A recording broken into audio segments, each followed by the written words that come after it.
con las familias y el trabajo específicamente de formación a las familias. Y creo que es algo que muchas veces siento que quedamos a deber cuando no hemos podido pues, cumplir en la parte de darles más tiempo a la formación y más tiempo a las explicaciones, por estar obviamente trabajando en los modelos terapéuticos, en los modelos de atención directa con sus respectivos niños, ¿no? Entonces, bueno, obviamente ahorita no veo, de pronto veo alguna que otra foto de alguien que tiene ahí, todos tienen no solamente silenciado su micrófono, sino también tienen silenciada su cámara o tienen bloqueada su cámara. Los invito a que la activen, no hay ningún problema en que podamos vernos todos los que estamos desde nuestros respectivos lugares. Exactamente, es bueno ver nuestros rostros, ¿no? Hay mucha gente acá.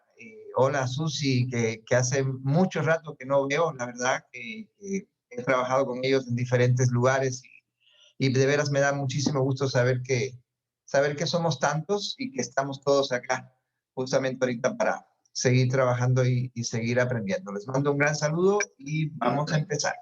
Les voy a compartir la pantalla para que podamos tener este inicio. Y bueno, esto es bastante sencillo, yo creo, de explicar o de presentarles, ¿no? Estamos hablando de un programa muy concreto y muy específico de formación para las familias, que estaba incluido siempre dentro de los servicios de red y que ahorita por iniciativa de Laura se ha venido como que intentando desarrollar con un poco más de fuerza y le pusimos fecha de pronto para arrancar. Así que vamos a ver hasta cuándo seguimos y cómo le vamos a hacer para no detenernos, ¿no? En todo este tema.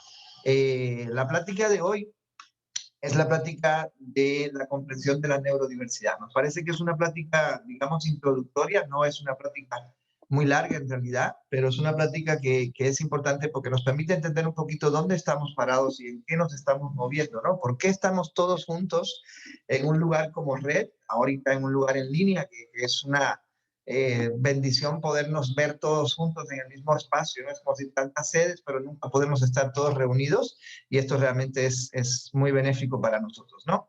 Y les decía que es un programa, vamos a estar impartiendo diferentes tipos de capacitaciones, pláticas, cursos, con muchísimos temas en realidad muy variados, todos diseñados para la familia y todos diseñados en función de lo que la familia también pueda estar requiriendo y todos son de acceso gratuito. O sea, ninguna de estas pláticas que está incluida dentro del programa Red de Formación Familiar se cobra por la simple razón de que la formación familiar es parte del proceso de trabajo que nosotros llevamos con ustedes dentro del modelo de las consultas terapéuticas. Por lo tanto, los papás de red evidentemente son en este sentido la prioridad, son el target, el objetivo de estas pláticas y lo importante es que cada quien pueda ir accediendo a ellas en la medida en que le parezca más o menos interesante cada tema o más o menos incluso necesario cada tema para su propio proceso de formación, ¿no? Acuérdense, siempre va a ser a través de esta plataforma en específico, ¿no? Red, ustedes pues ya saben que somos una asociación civil, está formada por muchos profesionales de diferentes lugares, sobre todo de acá del país, de México, y estamos dedicados específicamente a la atención de las personas con neurodiversidad. Lo que hacemos es intentar desarrollar acciones, servicios, programas específicos para que podamos promover el desarrollo de cada uno de los niños, de cada uno de los adolescentes y de cada uno de los jóvenes que estamos atendiendo y evidentemente de sus familias, ¿no? Tenemos en estos momentos 7 sedes diferentes ya a lo largo del país, bueno, no tan a lo largo realmente, pero sí en muchos lugares del país, desde Quintana Roo, Veracruz, Puebla, Querétaro, que es nuestra sede, digamos, inicial, nuestra primera oficina, Guanajuato, Nuevo León, que es donde estoy ahorita en estos momentos, y Colima, que también tiene una oficina con especialistas trabajando para nosotros, y trabajamos desde diferentes tipos de servicios, o sea, servicios de evaluación y diagnóstico, servicios de atención temprana, diferentes tipos de dificultades que puedan presentar nuestros chicos, servicios de atención neuropsicológica, servicios de atención psicopedagógica, de apoyo a la inclusión educativa, servicios para el desarrollo de las habilidades sociales o incluso para el apoyo en la transición a la juventud y a la vida adulta. Y el más importante para este tipo de pláticas en las que estamos ahorita, que es el servicio de apoyo y formación familiar. Este es un servicio que comúnmente damos, vamos a llamarle de manera individual, incluso de manera familiar, porque trabajamos con las familias de una forma mucho más directa en el set del consultorio, en el set del espacio de trabajo con el niño, o que incluso hemos estado brindando a través de diferentes artículos, documentos científicos que vamos poniendo en los grupos de WhatsApp o que vamos mandando dentro de nuestras propias redes sociales. Pero en estos momentos, pues ya creemos que es una buena oportunidad la que tenemos ahorita de empezar a comunicarnos con ustedes de una forma un poco más directa y a través de un sistema un poco más directo de formación. Hemos propuesto un programa inicial de formación que tiene específicamente 5 pláticas, que son estas que aparecen aquí en la pantalla ahorita para ustedes, ¿no? La plática de hoy, que es la plática del 19 de noviembre, es la plática de comprensión de la neurodiversidad y de los diagnósticos, donde vamos a hablar un poquito sobre todos estos temas y a partir de ahí le vamos a seguir con diferentes pláticas. Es un total de 5 en este, vamos a llamarle proceso inicial, que sería actividad de juego por periodos de edad, actividad física y neurodiversidad, donde vamos a estar hablando un poco también sobre las cuestiones de los deportes y de las cuestiones, digamos, motoras en el desarrollo de los niños. Luego vamos a trabajar en una plática sobre autonomía y rutinas de la vida diaria, que ya va a ser la primera plática del 2021, y una quinta plática de este ciclo que sería especialidades en el tratamiento de la neurodiversidad. Y obviamente, unido a eso, vamos a tener entonces ya a la par, posteriormente, un grupo de pláticas que van a estar asociadas a los temas que ustedes han ido proponiendo ahorita mientras han ido inscribiendo a nuestro sitio, ¿no? Varios de ustedes han propuesto, por ejemplo, que hablemos sobre los fármacos, que hablemos sobre integración sensorial. Sabemos que es una especialidad que ahorita está un poco más de moda, un poco más activa desde el punto de vista de su reconocimiento profesional y evidentemente es algo en lo que sabemos que tenemos que informarnos a todos y tenemos que ayudarlos también en una mejor comprensión. Varios también solicitaron, por ejemplo, información o forma específica sobre el tema de los hermanos en el trabajo o en la comprensión de la neurodiversidad. El tema de la alimentación, por ejemplo, también es una preocupación para muchos. Los problemas de conducta. Karina, ¿puedes por favor silenciar tu micrófono? Gracias. Los problemas de conducta que también son importantes para muchos, la sexualidad, el estrés, por ejemplo. Obviamente todo esto me imagino que asociado a todo este tema de la pandemia que tenemos en estos momentos, la adolescencia, la inclusión educativa, pero también la inclusión social, creo que es uno de los temas muy importantes, el desarrollo de las habilidades sociales y, por supuesto, la comunicación y el lenguaje, que son el plato fuerte, ¿no? Es de más está decirles, ahorita estuve revisando un poquito la estadística, estamos en estos momentos más de 60 personas entrando a esta plática en concreto, a nuestra plática introductoria. Estoy seguro que poco a poco iremos siendo más y creo que también vamos a variar mucho en función del tema y del interés, ¿no? Pero muchas de las personas que estamos acá en estos momentos, o muchas de las familias que están en esta plática, tienen un niño o una niña con una condición del espectro del autismo y otros tienen otro tipo de dificultades y la mayoría de los que están presentes son padres o madres de niños que son menores de 12 años, o sea, a veces entre los 2 y los 4, 2 y los 5, y así sucesivamente. Tenemos también los papás de algunos adultos, de algunos jóvenes, que por supuesto también esperamos que puedan beneficiarse de nuestro, vamos a llamarle, proceso de formación.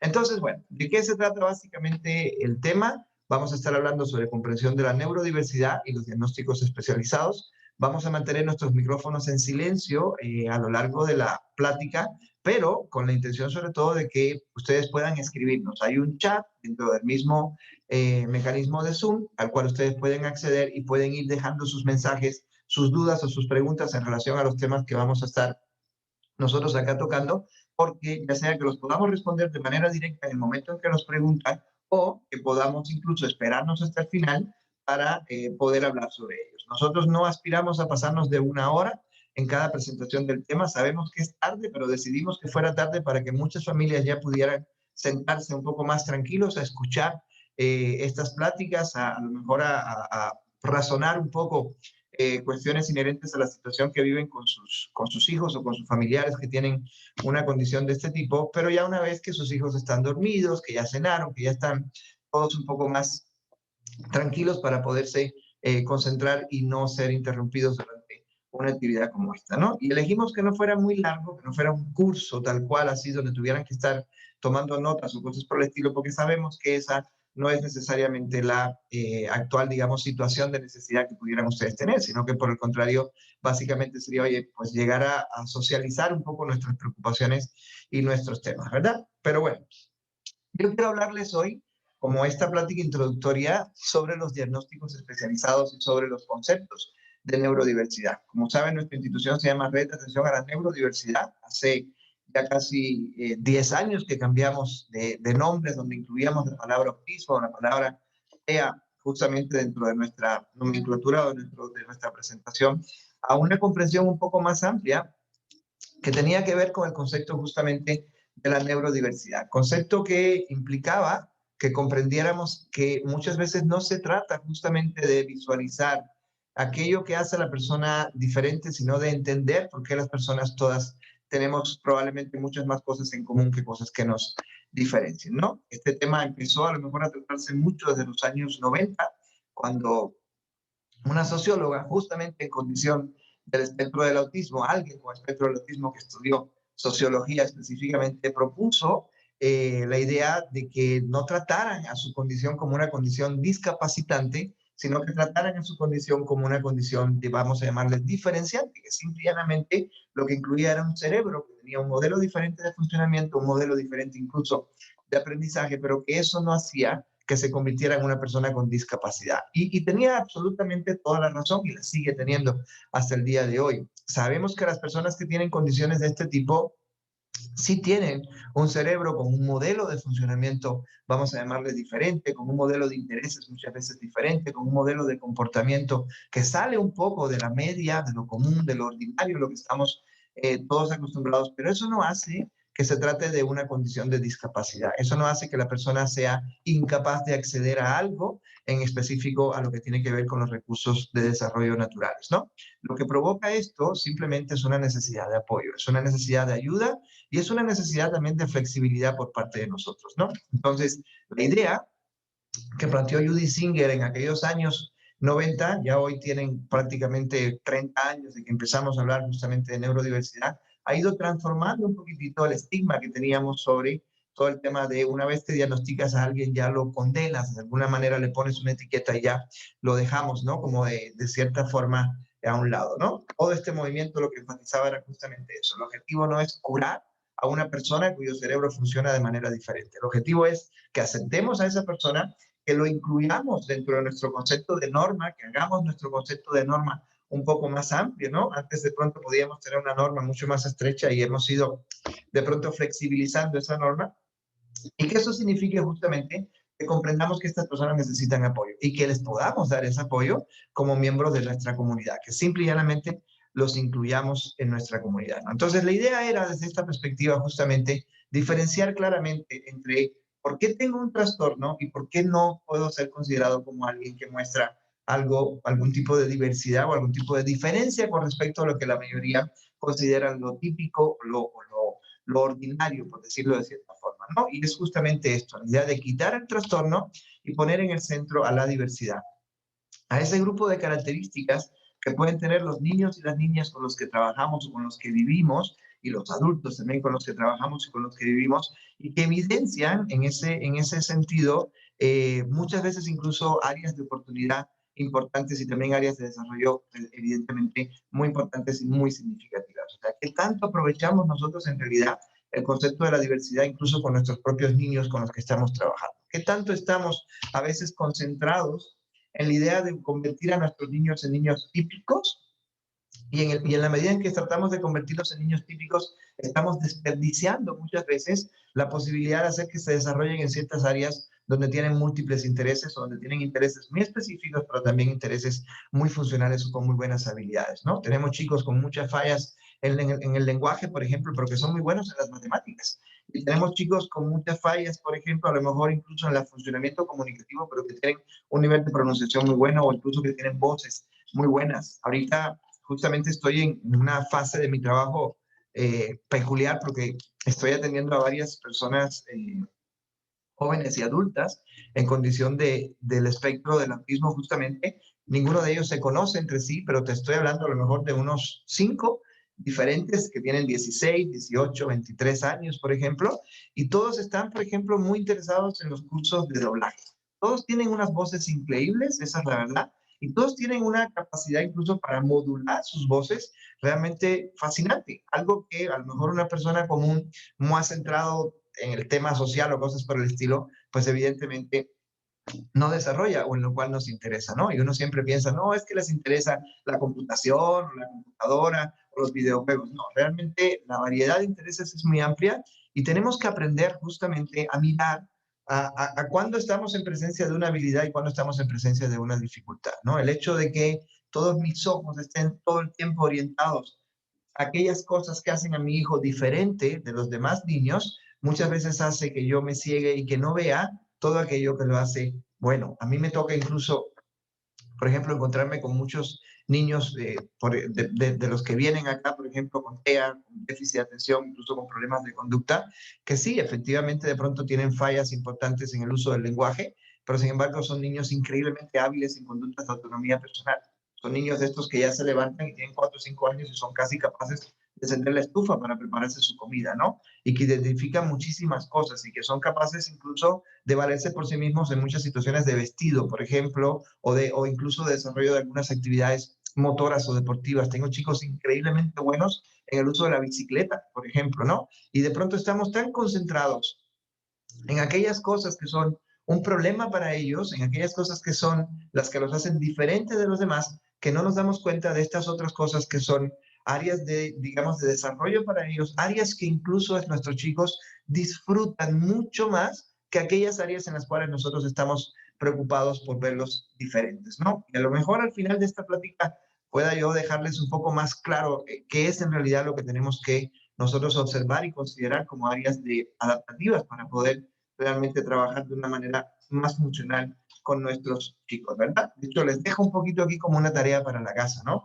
¿Cuáles son las habilidades reales? Tomen una hoja de papel e intenten anotar en esa hoja de papel cuáles son las habilidades reales que tienen sus hijos. O sea, ¿qué es lo que tienen sus hijos en común con otros niños o con otros jóvenes de su misma edad? Siempre hemos dicho y seguimos defendiendo la idea de que una persona en condición de neurodiversidad tenga una discapacidad intelectual, un trastorno del aprendizaje, un trastorno del espectro del autismo, cualquiera de las condiciones de las que podamos nosotros estar hablando hoy en esta plática, tiene muchas más cosas en común con una persona ordinaria que con una persona con la cual comparte su diagnóstico. Te los puedo asegurar. Tú tomas a 2 niños con TEA y pones un tercer niño sin TEA al lado de ellos y te vas a dar cuenta de que el niño con TEA del centro se parece más en muchas cosas al niño sin TEA que al otro niño con TEA. O sea, son tantas las diferencias que de pronto juntarlos pareciera muy problemático. Es cierto, se parecen en algo, a lo mejor en las habilidades sociales,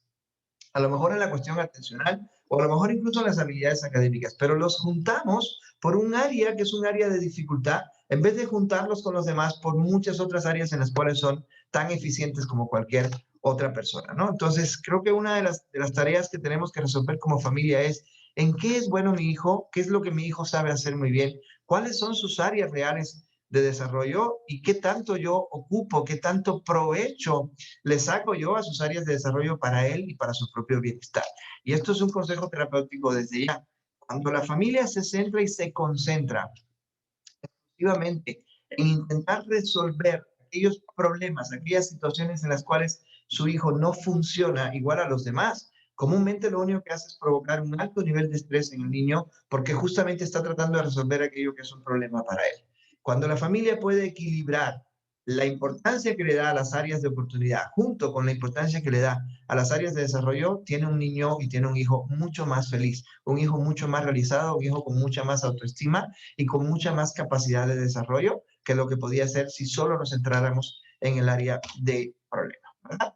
Pero bueno, a donde nosotros queríamos llegar, más allá de comentarles un poquito sobre qué significa el tema o el concepto de neurodiversidad, que en algún momento vamos a publicar un artículo sobre ese asunto, justamente sobre el tema de la terminología. Vamos a hablar un poco ahorita ya, complementando este tema, de lo que es la clasificación y los diagnósticos. La clasificación y los diagnósticos es lo que trajo a la mayoría de las familias que están en esta plática justamente a nuestras oficinas o a nuestros servicios, en realidad, ¿no? Muchos de ustedes llegaron buscando un diagnóstico y muchos de ustedes llegaron buscando un tratamiento o una atención respecto o relativa a ese diagnóstico que ustedes ya traían. Un diagnóstico que le pudo haber dado otra persona o que pudo haber hecho ya otra persona previamente para sus hijos, ¿verdad? Eh, entonces, evidentemente, aquí hay alguien que comentaba que si podíamos regresar la diapositiva. Claro que sí, ¿verdad?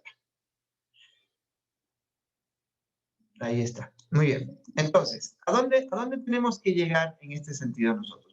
Vamos a intentar entender este tema, ¿verdad? Los diagnósticos que nosotros usamos hoy en día, cuando ustedes llegan a nuestras consultas, están basados en dos grandes textos, por decirlo de cierta forma. Hay un texto que se llama DSM, Manual Diagnóstico y Estadístico de los Trastornos Mentales, que se edita en los Estados Unidos, en la Asociación Americana de Psiquiatría, y hay un texto que se llama CIE, que es la clasificación internacional de discapacidades que se edita en Europa. Es parte de la comunidad europea y de hecho es el más antiguo de todos, ¿no? La CIE tiene ya en estos momentos 11 ediciones, ya está la 11 justamente publicándose en estos momentos y empezó desde el año 1900, o sea, tiene ya más de un siglo de su primera edición. El Manual Diagnóstico y Estadístico, o el DSM, se publicó por primera vez en el año 52 y en el año 2013 se editó o ya se publicó el DSM-5, que es el nuevo Manual Diagnóstico y Estadístico de los Trastornos Mentales y es con el que estamos trabajando hoy en día acá, en la zona, vamos a llamarle latinoamericana y en la región específicamente de México. Trabajamos casi todos los profesionales, sobre todo con el DSM-5. Todavía tenemos algunos que están un poco resistentes a los cambios que hubo, que quieren seguir trabajando con el DSM-4, pero evidentemente pues ya está publicado, ya está reconocido y ya estamos de acuerdo en que cambiaron muchas cosas, ¿no? Dentro de este, vamos a llamarle, grupo de diagnóstico, ¿no?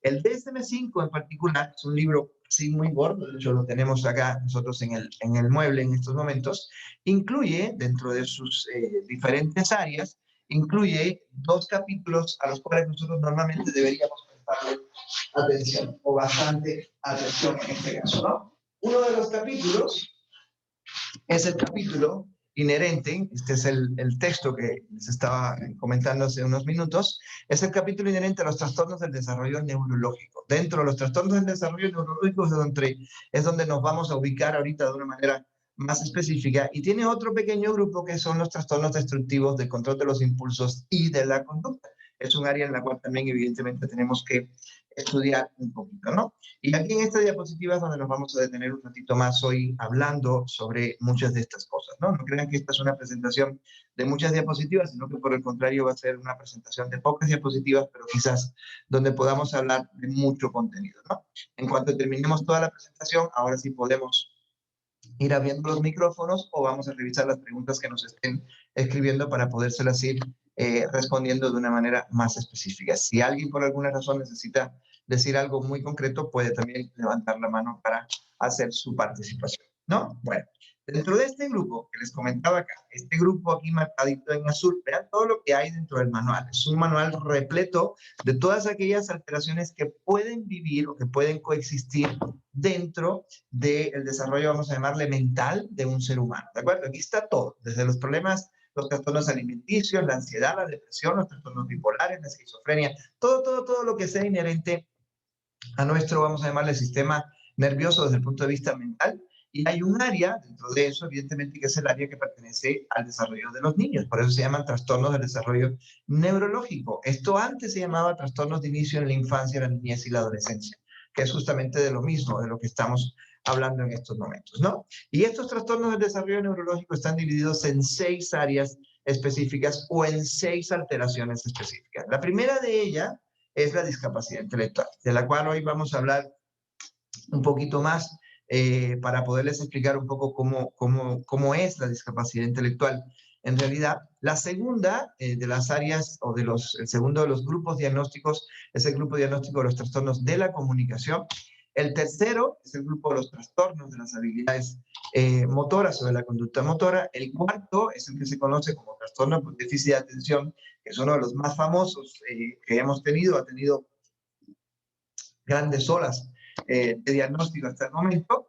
Tenemos otro grupo que son los trastornos específicos del aprendizaje y uno que es probablemente el que más se atiende en estos momentos, al que más reflectores se le dirigen en la actualidad, que son los trastornos del espectro del autismo. Obviamente esto está acompañado de otros diagnósticos que no están realmente tan reconocidos, ¿verdad? Ahora, les quiero contar un poquito de qué características tienen cada una de estas alteraciones, de una manera muy escueta, resumida, a lo mejor en 2, 3 minutos, hablándoles de cada uno, para que ustedes puedan tener un poco más de idea acerca de cómo funciona este tema y cómo llegan sus hijos a estos diagnósticos, ¿no? La mayoría de ustedes ha tenido una historia en la cual de pronto tuvieron un niño, no tuvieron ninguna preocupación con respecto a él durante el primer año de vida de su desarrollo, y después del primer año de vida empezamos a notar cosas extrañas, empezamos a darnos cuenta de que el niño podría ser que no nos miraba o que no jugaba igual que los demás, que se movía demasiado, que tenía patrones de comportamiento que no eran los más adecuados, y obviamente empezamos a preguntarnos si podía tener pérdida auditiva, si tenía dificultades en la comunicación, nos preguntamos por qué no hablaba o por qué no hablaba bien, por ejemplo, en ese sentido. Y evidentemente ahí era donde empezaba, de cierta forma, toda, digamos, esta especie de recorrido natural que hace la familia en función del diagnóstico, ¿no? Algunos de ustedes, una vez que se preocuparon inicialmente por la situación concerniente a sus hijos, o el primero que fueron fue con el pediatra. Y probablemente el pediatra les haya hecho una pequeña evaluación del desarrollo o les haya hecho algunas preguntas, y en muchos casos, incluso a muchos de ustedes les dijo el pediatra: no pasa nada, no te preocupes, tu hijo a lo mejor está un poco consentido, tienes que darle tiempo para que se desarrolle y verás que todo se resuelve. Y listo, así seguimos en ese curso, digamos, de cuestiones, pero luego todavía les tocó que tuviéramos que ir a lo mejor al audiólogo para descartar si el niño tenía o no tenía pérdidas auditivas. Y luego les tocó a lo mejor que fueron ya con el neuropediatra.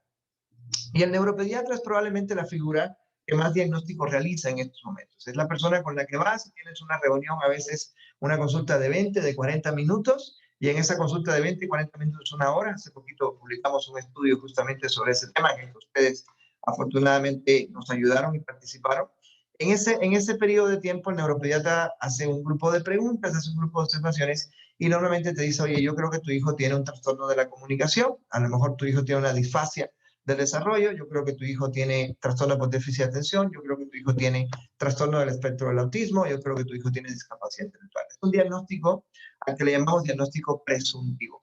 Diagnóstico. ¿Por qué es presuntivo? Porque ese no es un diagnóstico basado en una evaluación científica, es un diagnóstico basado en una observación clínica. Una observación clínica es lo que hace una persona que tiene mucha experiencia viendo niños con ciertas condiciones, y una vez que recibe un niño puede comparar la conducta de ese niño en particular con todas las conductas que él ya había observado previamente. Usa la experiencia clínica. Pero para que tú puedas constatar un diagnóstico real en la mayoría de nuestros chicos, pues tú realmente deberías poder utilizar un protocolo diagnóstico específico. Cada una de estas condiciones de las que nosotros estamos hablando hoy tiene un protocolo diagnóstico específico que debe ser aplicado y que debe ser evidentemente respetado en la medida de lo posible para su uso y para su también aplicación. Yo, la verdad es que ojalá cada uno de ustedes tenga cierta claridad o no con respecto al tema de cuál es el diagnóstico de mi hijo, y sobre todo que tengan una muy buena evaluación acerca de cuáles son las características de su hijo, tanto a nivel clínico como a nivel de desarrollo específico, ¿no? Pero bueno, ese es básicamente lo que pasa. A veces sales del neurólogo, el neurólogo te manda, el neuropediatra te manda, además de a veces el abordaje farmacológico y demás, te manda a terapia, y en esas terapias es donde entra además todo un gran abanico de oportunidades, ¿no? Ahí donde dice: oye, ¿lo llevo a los caballos o no lo llevo a los caballos? ¿Lo llevo a la terapia del lenguaje con la terapeuta del lenguaje? ¿Lo llevo con el psicólogo, con el terapeuta que trabaja con este tipo de problemas? ¿Lo llevo a Tomatis o lo llevo a integración sensorial, o lo pongo en natación y lo pongo en una escuela inclusiva? Y de pronto la familia tiene que tomar como unas 20 decisiones diferentes en menos de una semana, y a veces incluso lo que hace es que lo pone todo junto a la misma vez, y evidentemente muchas veces terminamos incluso estresando mucho al niño. De hecho, estamos muy convencidos de que una alta incidencia del estrés infantil en los casos de niños con diagnósticos de este tipo tiene mucho que ver con la sobrecarga de tratamiento a lo que los padres normalmente pueden llegar a someter al niño, justamente buscando esta ayuda para él, ¿no? Y esa vez es algo muy positivo, pero que puede terminar desencadenando consecuencias no tan positivas, justamente porque el niño, como cualquier sistema en realidad, cuando tiene tantas cosas funcionando a la misma vez, pues puede ser que se sature y puede ser que evidentemente también se bloquee un poco, ¿no? Y es algo en lo que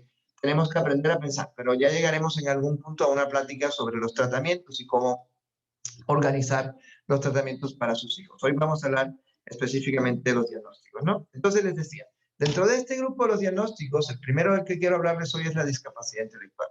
La discapacidad intelectual es probablemente el más, vamos a llamarle, antiguo dentro de todos estos. Es un diagnóstico que ha tenido muchos nombres. El último nombre que tuvo justamente antes de llamarse discapacidad intelectual fue el nombre de retraso mental. Es uno, evidentemente, también de los, vamos a llamarle, diagnósticos más prevalentes que tenemos en estos momentos a nivel nacional e internacional dentro de todo este grupo de las alteraciones del neurodesarrollo. Y además de eso, es un diagnóstico que por sus características se puede dar de manera individual. O sea, yo puedo tener solamente una discapacidad intelectual o yo puedo tener otras de estas problemáticas que aparecen acá, sobre todo, por ejemplo, un trastorno del espectro del autismo, y además puedo tener también discapacidad intelectual. O sea, la discapacidad intelectual puede acompañar a otros diagnósticos, ¿verdad? Muchas veces incluso tenemos que entender que la discapacidad intelectual es lo que está asociado a diferentes tipos de condiciones genéticas, ¿no? Por ejemplo, un chico que tiene o una niña que tiene una condición genética como el síndrome Down, que es una alteración cromosómica específica que tiene manifestaciones específicas en el cerebro como consecuencia de esa alteración cromosómica, su diagnóstico realmente desde el punto de vista del desarrollo es un diagnóstico de discapacidad intelectual. Esta persona, tú no dices, yo trabajo con niños que tienen síndrome Down. No, realmente tú no atiendes al síndrome Down de este niño. Tú no tienes nada que hacer con la condición genética de este niño. Tú lo que vas a atender es justamente la discapacidad intelectual que viene como consecuencia de esa condición genética que este niño o esta niña presenta en realidad, ¿verdad? Entonces, la discapacidad intelectual es una, vamos a llamarla, es una disfunción que se expresa en una necesidad de apoyo para diferentes ámbitos del desarrollo del niño. Esos ámbitos van desde la motricidad, el uso, vamos a llamar, del lenguaje y de la comunicación, pueden ser las habilidades sociales también. Las habilidades académicas definitivamente tienden a comprometerse de una manera significativa también en estas personas. Entonces le llamamos a la discapacidad intelectual una falla global. Esta condición incluso estaba previamente, cuando se llamaba todavía retraso mental, incluso después de ese nombre también, la dividían en diferentes categorías, que eran desde severo, moderado, leve. Entonces, tú podías dar un diagnóstico de discapacidad intelectual una vez que tú aplicabas algo que se llaman pruebas de inteligencia. Ustedes como papás seguro que ya están un poco más relacionados con este tema. Las pruebas de inteligencia, como por ejemplo las escalas de Wechsler o cosas por el estilo, son pruebas que te dan algo que se llama CI y Q, coeficiente intelectual. ¿De acuerdo? El coeficiente intelectual es una medida numérica de mi funcionamiento, vamos a llamarle cognitivo, ¿no? Yo como adulto también me puedo hacer una prueba de funcionamiento intelectual y esa prueba de CI te puede dar una puntuación y en el diagnóstico, por ejemplo, de retraso mental que teníamos antes, esa puntuación si era de 84 o por debajo de 84 puntos, evidentemente ya decía, oye, tú entras ya dentro del rango de la discapacidad intelectual, ¿no? Y podías tener un 84, podías tener un 65, pero si tenías ya 86 o más, entonces ya tú no tenías una discapacidad intelectual, tú ya tenías un funcionamiento, vamos a llamarle, intelectual dentro de la media, y si tu funcionamiento intelectual estaba por encima a lo mejor de 115 o de 120, entonces ya empezabas a tener una habilidad intelectual superior, ¿no? Yo hoy en día trabajamos con muchos chicos, por ejemplo, que tienen un diagnóstico de este tipo y que además de eso tienen diagnósticos de habilidades sobresalientes. Son chicos que tienen áreas de desarrollo muy importantes con un alto nivel de aprendizaje, pero eso no significa que sean personas excesivamente inteligentes. Son personas que tienen habilidades sobresalientes a lo mejor para ciertas áreas, ¿no? Ahí entraría la teoría de las inteligencias múltiples, o sea, ahí entrarían muchísimas cosas. Siempre escucho con mucha regularidad a muchas familias diciendo, el niño es muy inteligente, yo sé que es muy inteligente, ¿no? El asunto es que la inteligencia es una unidad medible hoy por hoy, pero es medible desde dos perspectivas. La medida intelectual, el coeficiente intelectual que te da una prueba, como estas que están viendo ustedes aquí atrás, por ejemplo, la WIPSI que se aplica en preescolar o la escala Wechsler, la WIS que se puede aplicar en la edad primaria, es una medida de coeficiente intelectual, pero la verdadera medida de desarrollo intelectual es la medida de la conducta adaptativa, a la cual vamos a llegar nosotros un poquito más adelante. Fin de este pequeño, digamos, explicación sobre la cuestión de la discapacidad intelectual es, si ustedes como papás quieren saber si hay o no hay algún grado de discapacidad intelectual relacionado con la condición de desarrollo de sus respectivos hijos, pues evidentemente lo que tenemos que evaluar, más allá de hacer una prueba de coeficiente intelectual, es evaluar qué tan bien está funcionando su conducta adaptativa en función de su edad. Y a ese punto vamos a llegar un poquito más adelante ahorita en nuestra plática. ¿Sí? Muy bien. Esta discapacidad intelectual, acuérdense que ya entra como un grupo un poquito más amplio y tiene dentro de ella un diagnóstico que hoy en día nos ayuda un poquito más también, que se llama retraso o retardo global del desarrollo. Son estos niños que son menores de 4 o 5 años, por ejemplo, y a los cuales no le podemos dar un diagnóstico de discapacidad intelectual. De hecho, el diagnóstico de discapacidad intelectual se da después de que el niño ya tiene unos 6 o 7 años, porque obviamente es cuando ya puedes medir mucho mejor su conducta adaptativa. Y en estos casos, de estos niños que tienen a lo mejor 3 o 4 años, pero que funcionan a nivel madurativo, imagínate el niño de 4 años que funciona a nivel madurativo como un niño de 18 meses o como un niño de 12 meses, pues a ese niño tú le das un diagnóstico de retardo global del desarrollo, cuando todas sus áreas están específicamente comprometidas. Y esto es lo más importante entender dentro del concepto de discapacidad intelectual. Para que tú accedas a este concepto, todas las áreas o varias áreas de desarrollo adaptativo del niño tienen que estar comprometidas de manera simultánea. De lo contrario, no puede acceder a un diagnóstico como este, ¿verdad? El segundo de los grupos de diagnósticos con los que podemos nosotros hoy conversar un poco con ustedes, y al rato espero que estén ahí a lo mejor anotando sus dudas si tienen en algunos papelitos, porque vamos a dar tiempo justamente para poderlas responder. El segundo de estos grupos de diagnósticos es el grupo de los trastornos de la comunicación. Es un grupo de diagnósticos que siempre ha sido muy variable porque va desde los trastornos inherentes a la capacidad, digamos, fonológica para pronunciar los sonidos del lenguaje, implica incluso muchas veces la disfemia, la famosa tartamudez, como la conocemos más coloquialmente nosotros, y evidentemente los retrasos del lenguaje a nivel expresivo, todo lo que el niño habla, a nivel de comprensión, todo lo que el niño puede comprender, y incluye incluso en estos momentos una nueva entidad que antes no teníamos, que es lo que se llama trastorno social pragmático de la comunicación. Son estos niños que tienen no necesariamente un problema de comportamiento como el que puede llegar a tener el chico con autismo, pero que sí tienen una dificultad específica, por ejemplo, para las conductas pragmáticas de la comunicación, conductas como mirarte a los ojos, conductas como identificar, por ejemplo, tus expresiones faciales o tus conductas gestuales de apoyo a la comunicación, y que a la misma vez también tienen dificultades para el acceso a los significados, tanto los significados del lenguaje como los significados de la conducta. Esta persona que tiene la falla social pragmática de la comunicación, muchas veces antes lo diagnosticábamos dentro de los trastornos del espectro del autismo. ¿Sí? Era algo que teníamos del otro lado, y cuando salió el DSM-5, por ejemplo, a nosotros nos pasó, incluso yo estaba trabajando en Querétaro en ese periodo, y tenía muchos de los niños con los que yo estaba trabajando en ese periodo, bueno, no muchos, pero algunos de los niños con los que estaba trabajando en ese periodo yo en Querétaro, tuvimos que moverlos de un diagnóstico de autismo que tenían en aquel momento, autismo de Kanner, incluso síndrome de Asperger, que era como se llamaban también algunas entidades en ese momento, tuvimos que moverlos justamente al diagnóstico de trastorno social pragmático de la comunicación. ¿Por qué? Porque a estos niños les faltaba una de las dos características que teníamos que cumplir para poder tener un trastorno del espectro del autismo en ese momento. Entonces tenemos ahí como una mezcla. Imaginemos ahorita, entonces, que empezamos a entender el autismo como una alteración que incluye a dos alteraciones o problemáticas diferentes. Por una parte tiene que haber un desorden social pragmático en la comunicación, todo lo que tiene que ver con el uso social de los gestos, de la pragmática comunicativa, y por otra parte tiene que haber también una alteración en los modelos de comportamiento, que más adelante vamos a poder ver, ¿no? Hay una tercera, vamos a llamarle tercera entidad dentro de todo este ámbito de los diagnósticos, que sería la entidad de los trastornos motores. Esta está mucho más relacionada a la adquisición y desarrollo de diferentes habilidades motoras, pero sobre todo de conductas motoras. Por ejemplo, aquí es donde tenemos los trastornos de tics, que ustedes ya saben que pueden aparecer en mucha población infantil, independientemente de que tengan o no uno de estos. No, pero si quieren el cursito, ¿eh? Otros diagnósticos que tenemos acá. Ahí podrían también, por supuesto, aparecer, por ejemplo, algo que hoy en día conocemos como trastornos de movimientos estereotipados. Es una de las conductas que muchas veces incluso acompaña a las personas con trastornos del espectro del autismo también, ¿verdad? Todo lo que tiene que ver con trastornos de las conductas repetitivas, aleteos de las manos, dar brincos en el lugar, girar, cosas de este tipo, entra dentro de uno de los diagnósticos de los trastornos de las habilidades motoras. Entonces, fíjense qué curioso es esto.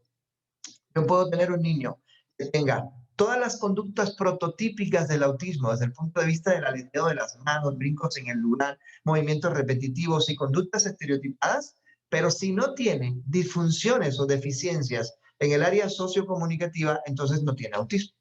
Y a la misma vez, puedo tener también a un niño que tenga todas las fallas sociales y comunicativas del autismo, incapacidad para mirar a los ojos, para entender y utilizar los gestos, para todas las conductas, vamos a llamarle sociales y comunicativas, que son iguales a las que están en el TEA, pero si no tiene los criterios de alteraciones comportamentales, entonces tampoco puede entrar en el diagnóstico de autismo. Imagínense que es un poco como si el autismo fuera justamente la unión de estos dos tipos de alteraciones que además están descritas en otras dos alteraciones, ¿verdad? Una que está dentro de los trastornos de las habilidades motoras o de los comportamientos motores y otro que está dentro de los trastornos de la comunicación, específicamente de la comunicación social, ¿no? Entonces, estos dos diagnósticos a veces yo creo que se juntan para dar lugar a algo como los TEAs propiamente, ¿verdad?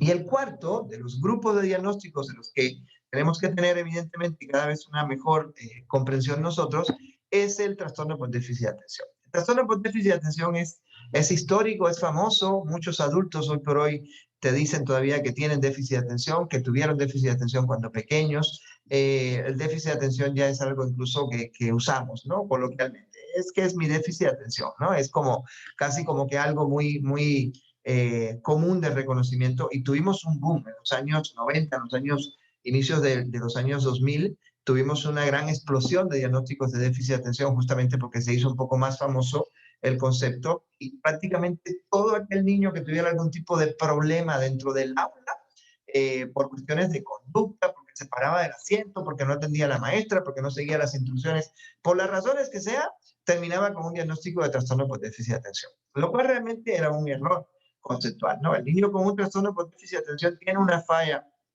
muy específica en los procesos de atención. Y esto es algo que a lo mejor podemos hablar. A mí me encantaría que tuviéramos más adelante una plática sobre qué son los procesos cognitivos basados en un lenguaje, digamos, más comprensible para los padres, ¿no? O sea, entender un poquito qué es verdaderamente la memoria, cuántos tipos de memoria tenemos, qué es verdaderamente la atención y cuántos tipos de atención nosotros tenemos, ¿no? O sea, ustedes pueden de pronto, oye, mi hijo tiene una memoria visual increíble, se aprende todos los recorridos, sí, de acuerdo, puede tener una muy buena memoria visual, por ejemplo, pero puede tener una falla en su memoria secuencial, puede tener incluso una muy buena memoria visual y una muy mala memoria auditiva.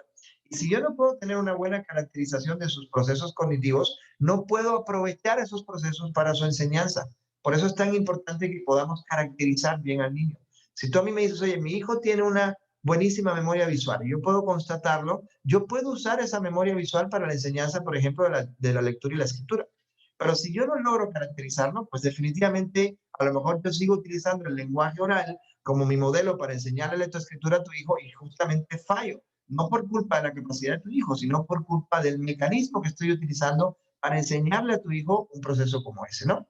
Entonces, desde esa misma perspectiva, para no irme tanto hacia un tema que no es de esta plática justamente, tenemos que pensar en la atención. La atención, vamos a llamarle, es nuestro, yo creo que es nuestro primer canal de contacto probablemente con el entorno, ¿no? Es aquello, siempre que decimos, oye, para que un niño pueda aprender, tiene que abrirse como que ciertas ventanas, ¿no? Entonces tú dices, bueno, yo tengo, lo primero que tengo que hacer para poder aprender de algo es atender a ese algo. Y una vez que yo tiendo a ese algo, por ejemplo, imagínense un mensaje que alguien me da o esta misma plática, ¿no? Una vez que tú atiendes a ese algo, puedes incluso memorizarlo y una vez que lo puedes memorizar, entonces lo puedes procesar, ¿no? Imagínate que tú le vas a dar a un niño la instrucción de, oye, fulanito, sube al cuarto y tráeme el cable del teléfono porque se me está quedando sin batería, ¿no? Y cuando tú le das esa instrucción a tu hijo, lo primero que tu hijo tiene que haber activado, ¿qué cosa es? No es el lenguaje. ¿De acuerdo? Lo primero que tiene que haber activado tu hijo es la atención. Él tiene que estarte atendiendo para recibir el mensaje. Pero una vez que le lanzas este mensaje que tiene al menos unas 10 palabras diferentes o quizás 20 palabras diferentes, ¿qué tiene que hacer con esas palabras? Tiene que memorizarlas. Tiene que meterlas a un escenario de almacenamiento para que una vez que las almacene, entonces las pueda decodificar, las pueda comprender utilizando el lenguaje. ¿Sí ves? Primero atiendo, almaceno, luego decodifico utilizando mi lenguaje y luego entonces emito una respuesta. Listo, ahora ya planifico, me subo la escalera, busco el cable, lo bajo y se lo entrego a mi mamá. Si ves, todo eso tiene que haber pasado, pero tienes que entrar por la atención. Ahora imagínate que para que un niño atienda, esto es lo que básicamente nos describe muchas veces sobre el tema del déficit de atención, para que un niño pueda atender a algo, es más, ahorita para que ustedes puedan atender a esta plática, yo les insisto en que no veo muchos porque la mayoría tiene su cámara ahorita apagada y les agradezco a los que la tienen encendida porque me permite ver un poquito más la pragmática, ¿no? de la comunicación. Para que entonces el niño, para que ustedes puedan atender a esta plática, ustedes tienen que focalizar su atención en esta pantalla, en esto que están viendo, en este audio, y tienen que su proceso de atención tiene que inhibir todo un grupo de cosas que están ocurriendo alrededor de ustedes. A lo mejor alguien vive cerca de una avenida donde pasan muchos coches o camiones. A lo mejor alguien tiene niños despiertos en la casa y andan viendo la televisión para que ustedes puedan estar atendiendo a esta plática y te están llegando los sonidos de Cars o de Woody y de Buzz Lightyear hablando, ¿no? A la misma vez.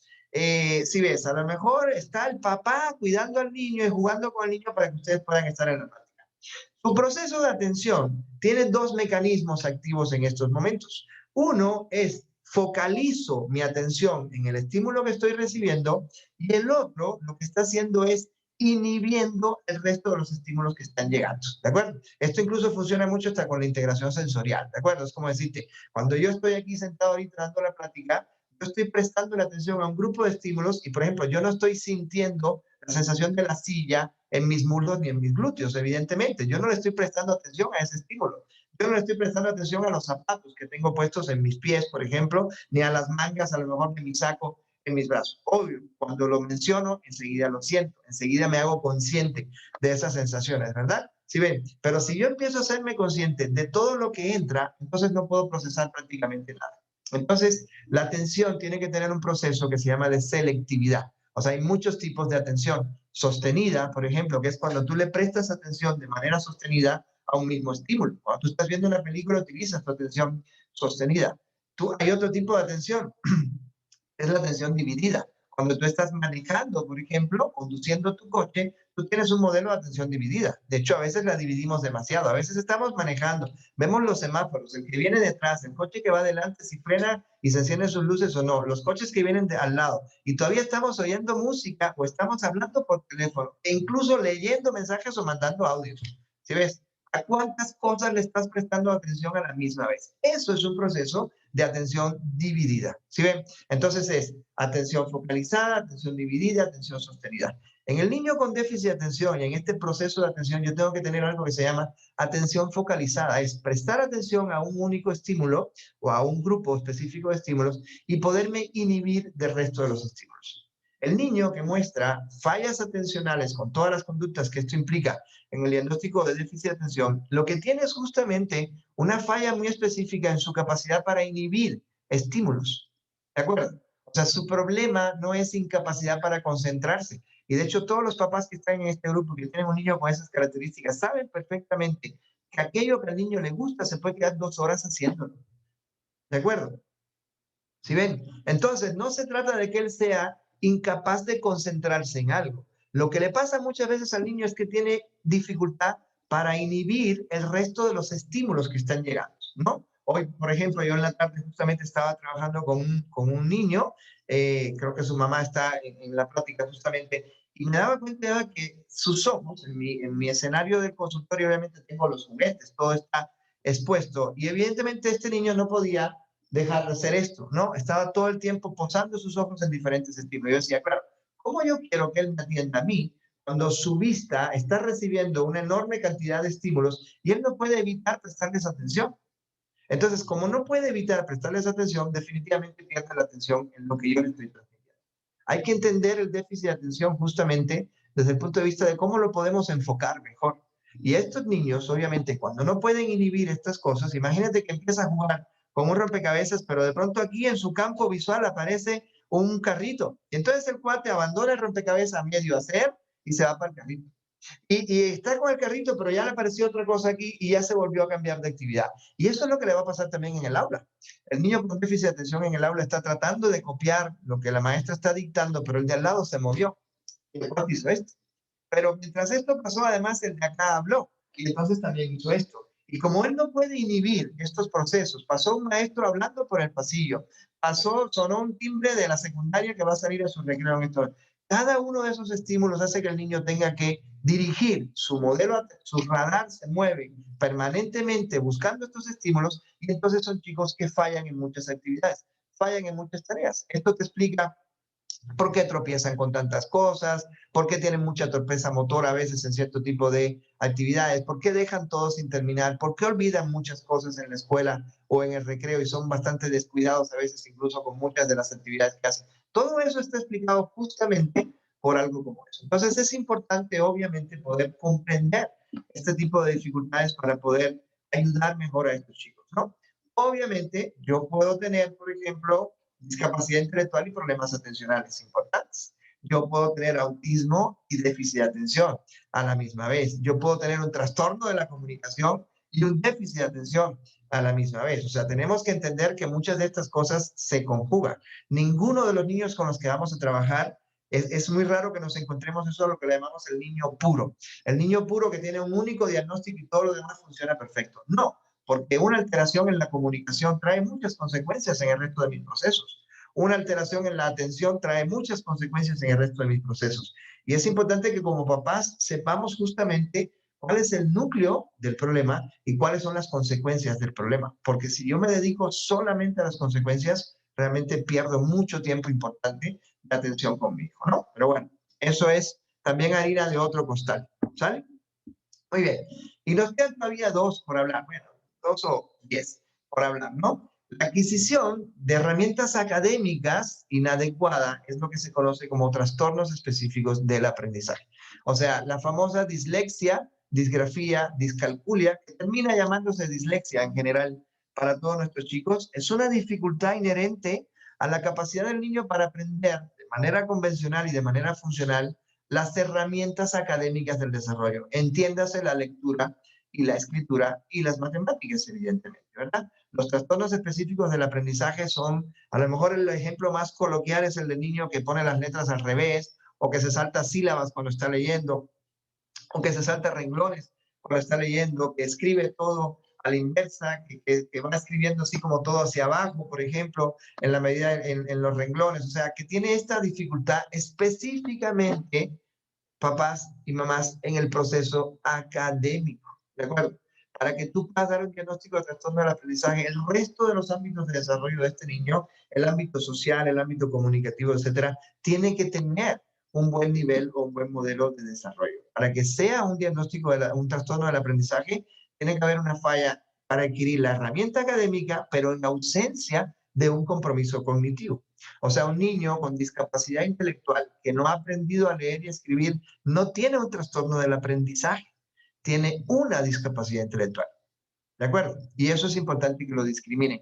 El chico que tiene trastorno del aprendizaje es el chico que tiene un funcionamiento intelectual adecuado, lo cual implicaría que toda su conducta adaptativa funciona muy, muy, muy bien, pero que entonces aún con un buen nivel intelectual no logra aprender el funcionamiento o las habilidades académicas. Espero que me sigan. Estoy intentando usar el lenguaje lo más digamos, adecuado posible en este sentido, aunque a veces no puedo evitar utilizar ciertos términos, ¿no?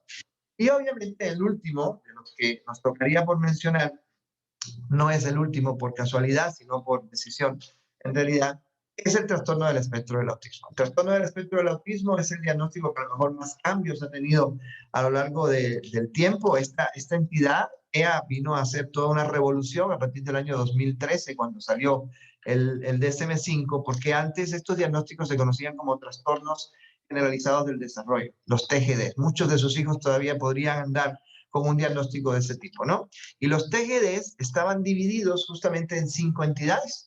Entonces, bueno, si tienes un TGD, tienes o un autismo puro, un autismo de Kanner, como le llamábamos, o un síndrome de Asperger, que también le llamábamos así, o tienes un trastorno desintegrativo infantil, o tienes un síndrome de Rett, o tienes algo que se llamaba autismo atípico, ¿no? O autismo no específico, ¿de acuerdo? Dentro de esas 5 era donde tú tenías que ubicar a un niño que le dabas un diagnóstico de esta índole. En el 2013, todos estos especialistas de la Asociación Americana de Psiquiatría decidieron que ya no íbamos a llamarle así. Mucha gente estuvo de acuerdo en realidad con la idea de quitar, Por ejemplo, el síndrome de Rett se quitó dentro de este grupo, el trastorno desintegrativo de la infancia se quitó de este grupo también. El síndrome de Rett es una condición genética que realmente no tenía nada que hacer dentro de este grupo, y el desintegrativo infantil realmente siempre terminaba siendo también una alteración genética, por lo tanto se pasó a otro grupo, y lo que hicieron ellos fue que juntaron el autismo y el síndrome de Asperger en una sola entidad, a la que le llamábamos ahora trastorno del espectro del autismo. Entonces, a partir del 2013, todos los diagnósticos que previamente habíamos dado de síndrome de Asperger empezaron a llamarse en ese momento trastorno del espectro del autismo. Este trastorno del espectro del autismo está ahora dividido en 3 subgrupos diferentes, 3 niveles de necesidad de apoyo, que es nivel 1, nivel 2, nivel 3, expresándose en diferentes tipos de gravedad o en diferentes tipos de necesidad de apoyo. Entonces, hoy en día, un diagnóstico bien establecido para autismo sería, oye, tu hijo tiene un diagnóstico de trastorno del espectro del autismo de grado 2, con o sin compromiso intelectual, o sea, con o sin, perdón, una discapacidad intelectual, y con o sin un trastorno específico del lenguaje. ¿Sí ves? Cuando yo les dé diagnóstico de TEA, cuando un especialista les dé diagnóstico de TEA, tiene que aclararles muy específicamente si el niño tiene compromiso cognitivo, si el niño tiene compromiso lingüístico y si el niño tiene incluso sospecha de compromiso genético. Todo eso tenemos que incluirlo dentro del diagnóstico actual. Y es importante que esto lo podamos hablar, sobre todo porque muchas de las familias que están en este grupo ahorita tienen niños que han sido diagnosticados con este tipo de condición, pero realmente sí es importante entender qué cosas están asociadas a esta condición en sus respectivos hijos, ¿no? Ahora, súmenle a esto todavía que evidentemente tenemos una categoría para otros trastornos del desarrollo neurológico, que tenemos una entidad que cada vez gana más y más y más fuerza y que va a ser reconocida dentro de muy poco tiempo también dentro de este mismo manual, por supuesto, que son los trastornos o desórdenes de integración sensorial. O sea, las alteraciones, tendremos una plática más adelante sobre este tema concretamente para ustedes, los papás. Es algo que ya acompaña, por ejemplo, a un alto porcentaje de los niños con TEA, los trastornos de integración sensorial o los trastornos del procesamiento sensorial. TIS es como se llama de una manera más, digamos, ya reconocida en específico, pero es un grupo de diagnósticos a los cuales también le tenemos que prestar muchísima atención, ¿no? No podemos dejar de lado las alteraciones emocionales, que aunque no están recogidas en este grupo, también pueden acompañar a nuestros niños. Yo tengo muchos niños con TEA y una muy baja autoestima. Yo tengo adolescentes con TEA y depresión. Por ejemplo, tengo adolescentes con TEA y estrés, que también entraría dentro de este grupo. Entonces, definitivamente yo no puedo ignorar el desarrollo emocional. Y es algo que a mí a veces me llama la atención cuando trabajamos, sobre todo con las familias, cómo le prestamos mucha, mucha, mucha importancia, por ejemplo, al desarrollo académico, a las matemáticas, a la lectura, a la escritura, y de pronto dejamos muy de lado el desarrollo madurativo desde la perspectiva emocional. Tenemos un niño de 12 años que lee maravillosamente, pero da un berrinche por cualquier cosa. Y tú dices, oye, no puedes tener 12 años de matemáticas y 4 años de emociones.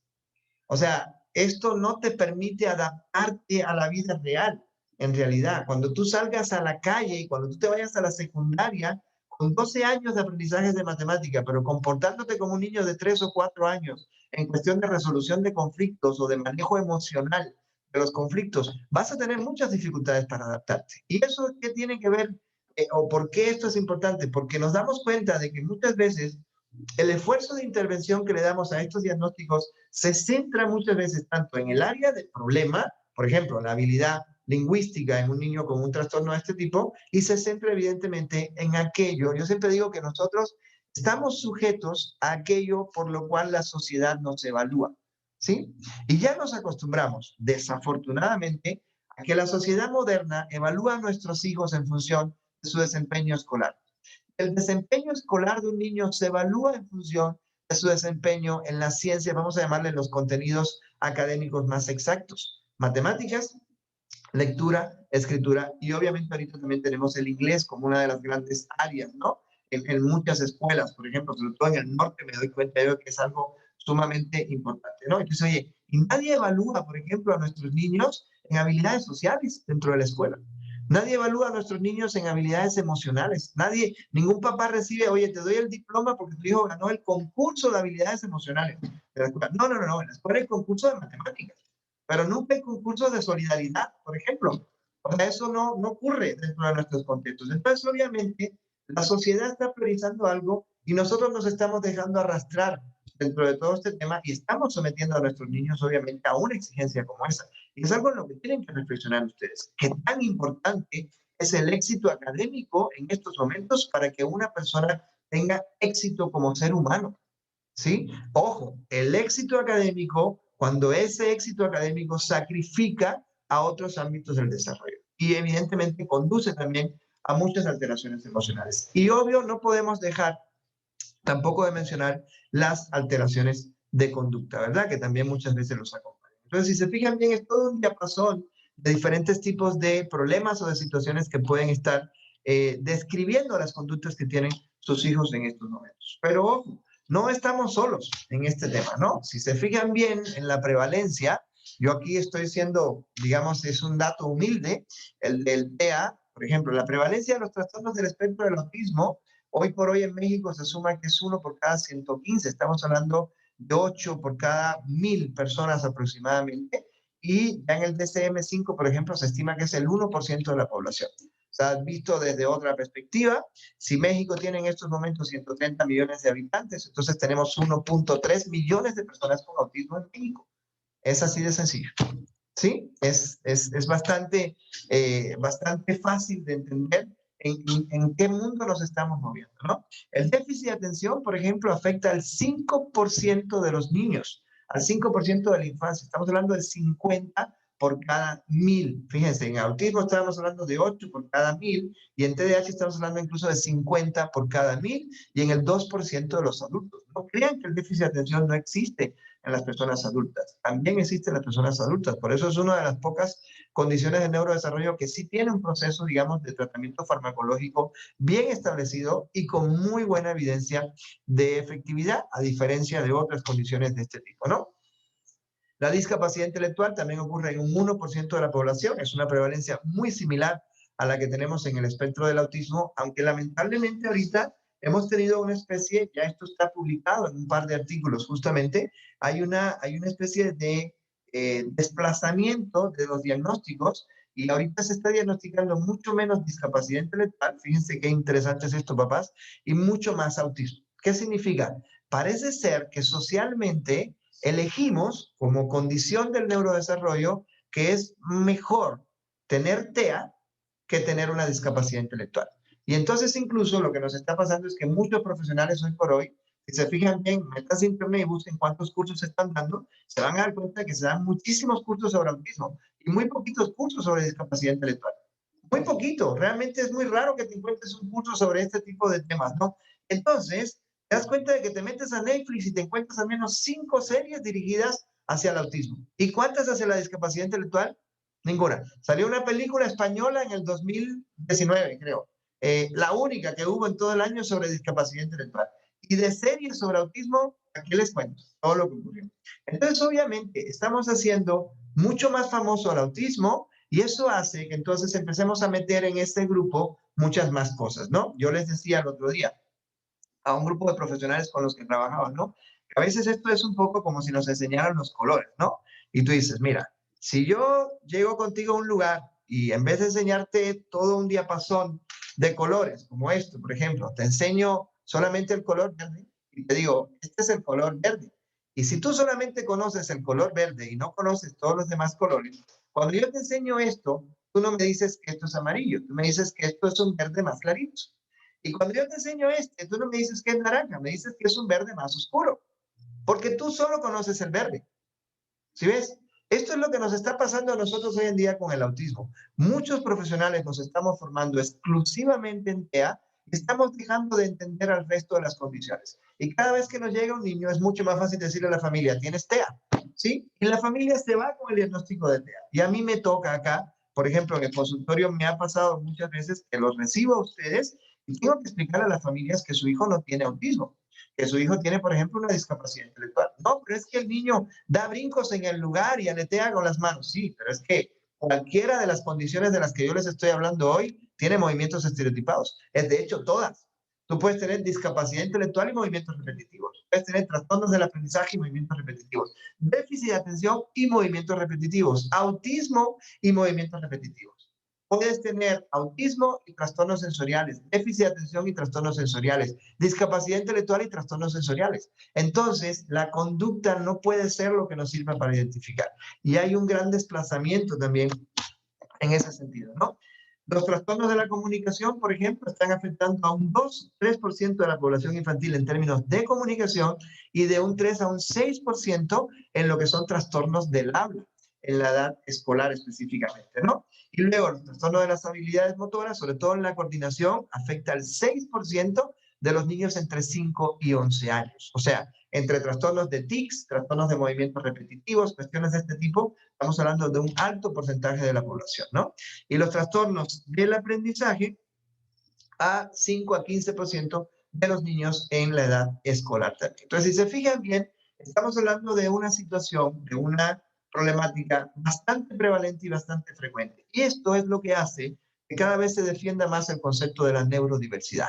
Entender que esto no es necesariamente un defecto, que esto no es una alteración, que esto no es algo simplemente que esté mal. Simple y llanamente puede ser una diferencia en la manera de funcionar y tenemos que hacer que cada vez nuestra media y nuestra norma sea más comprensiva de estas diferencias, que sea más amplia. ¿Sí me explico? Es como si yo le dijera, no. La norma es todo lo que entra de este extremo a este extremo. Y yo te digo, oye, es que tú puedes hacer que la norma sea de este largo y que la norma admita muchísimas más cosas, en realidad, ¿no? Mientras más amplia hagamos la norma o nuestra comprensión de lo que es lo típico o lo neurotípico, más fácil será que nuestras personas con este tipo de condiciones se puedan integrar a nuestro mundo social y a nuestra convivencia desde el punto de vista social, ¿no? De más está decirles también que muchas de estas condiciones, o que de hecho todas estas condiciones, son más prevalentes en los varones que en las mujeres. Siempre hemos dicho que los hombres estamos mal hechos o más mal hechos que las niñas, ¿no? En realidad, ustedes siempre llegan primero que nosotros a todo, llegan primero que nosotros al lenguaje, llegan primero que nosotros a las habilidades académicas. Realmente son cerebros mucho más fuertes. No por gusto tienen ustedes la responsabilidad de la reproducción, por ejemplo, en ese sentido. Entonces, es un tema que también obviamente influye mucho en este cuestión, ¿verdad? Y bueno, por último, ¿qué tenemos que entender sobre esta cuestión del diagnóstico, no? ¿Quién lo realiza? Bueno, siempre les explicamos a los papás, los diagnósticos los tiene que realizar el que lo sabe realizar. El diagnóstico en nuestro país, por ejemplo, en México en particular, no es inherente a una figura. Por eso vamos a hablar en una de las pláticas de esta serie o de esta fase de Red con Familias, vamos a hablar justamente de las especialidades en el tratamiento. Vamos a explicarle qué es un terapeuta ocupacional, qué es un terapeuta de integración sensorial, qué es un terapeuta de lenguaje, qué es un psicólogo, por ejemplo, qué es un neuropediatra, qué es un genetista, qué es cada una de estas cosas, ¿no? Porque a veces no sabemos quién es el responsable del diagnóstico. Y el diagnóstico lo tiene que hacer la persona que lo sabe hacer, la persona que cumple con los requisitos de certificación y conocimientos adecuados sobre las alteraciones del neurodesarrollo. Esa es la persona encargada de hacer el diagnóstico en cualquiera de estas condiciones. ¿Cómo se realizan los diagnósticos? Con protocolos. Ningún diagnóstico eficiente se realiza en una consulta de 20 minutos. Y esto es importante que todos ustedes lo tengan claro. Ustedes pueden llegar a mi consultorio con un papel y decirme, el neuropediatra me dijo que tiene autismo y yo te digo, ¿cuánto duró tu consulta? 40 minutos. Bueno, el neuropediatra considera, tiene la impresión de que lo que le pasa a tu hijo es autismo, pero tú necesitas un protocolo diagnóstico completo que empieza por las pruebas de desarrollo, que empieza por descartar cualquier otro tipo de alteración genética o biológica que explique el problema de tu hijo. Necesitas además que te expliquemos si tiene autismo, por qué no tiene discapacidad intelectual, por qué no es un trastorno específico de la comunicación. O sea, el diagnóstico tiene que incluir también lo diferencial. Cuando yo te digo lo que tu hijo tiene, también te estoy diciendo lo que tu hijo no tiene en realidad. Por lo tanto, es importante que el diagnóstico sea todo un proceso y que no sea realmente una consulta de 15 o de 20 minutos, ¿verdad? Una de las preguntas también importantes en este sentido es, ¿pueden coexistir los diagnósticos? Definitivamente sí.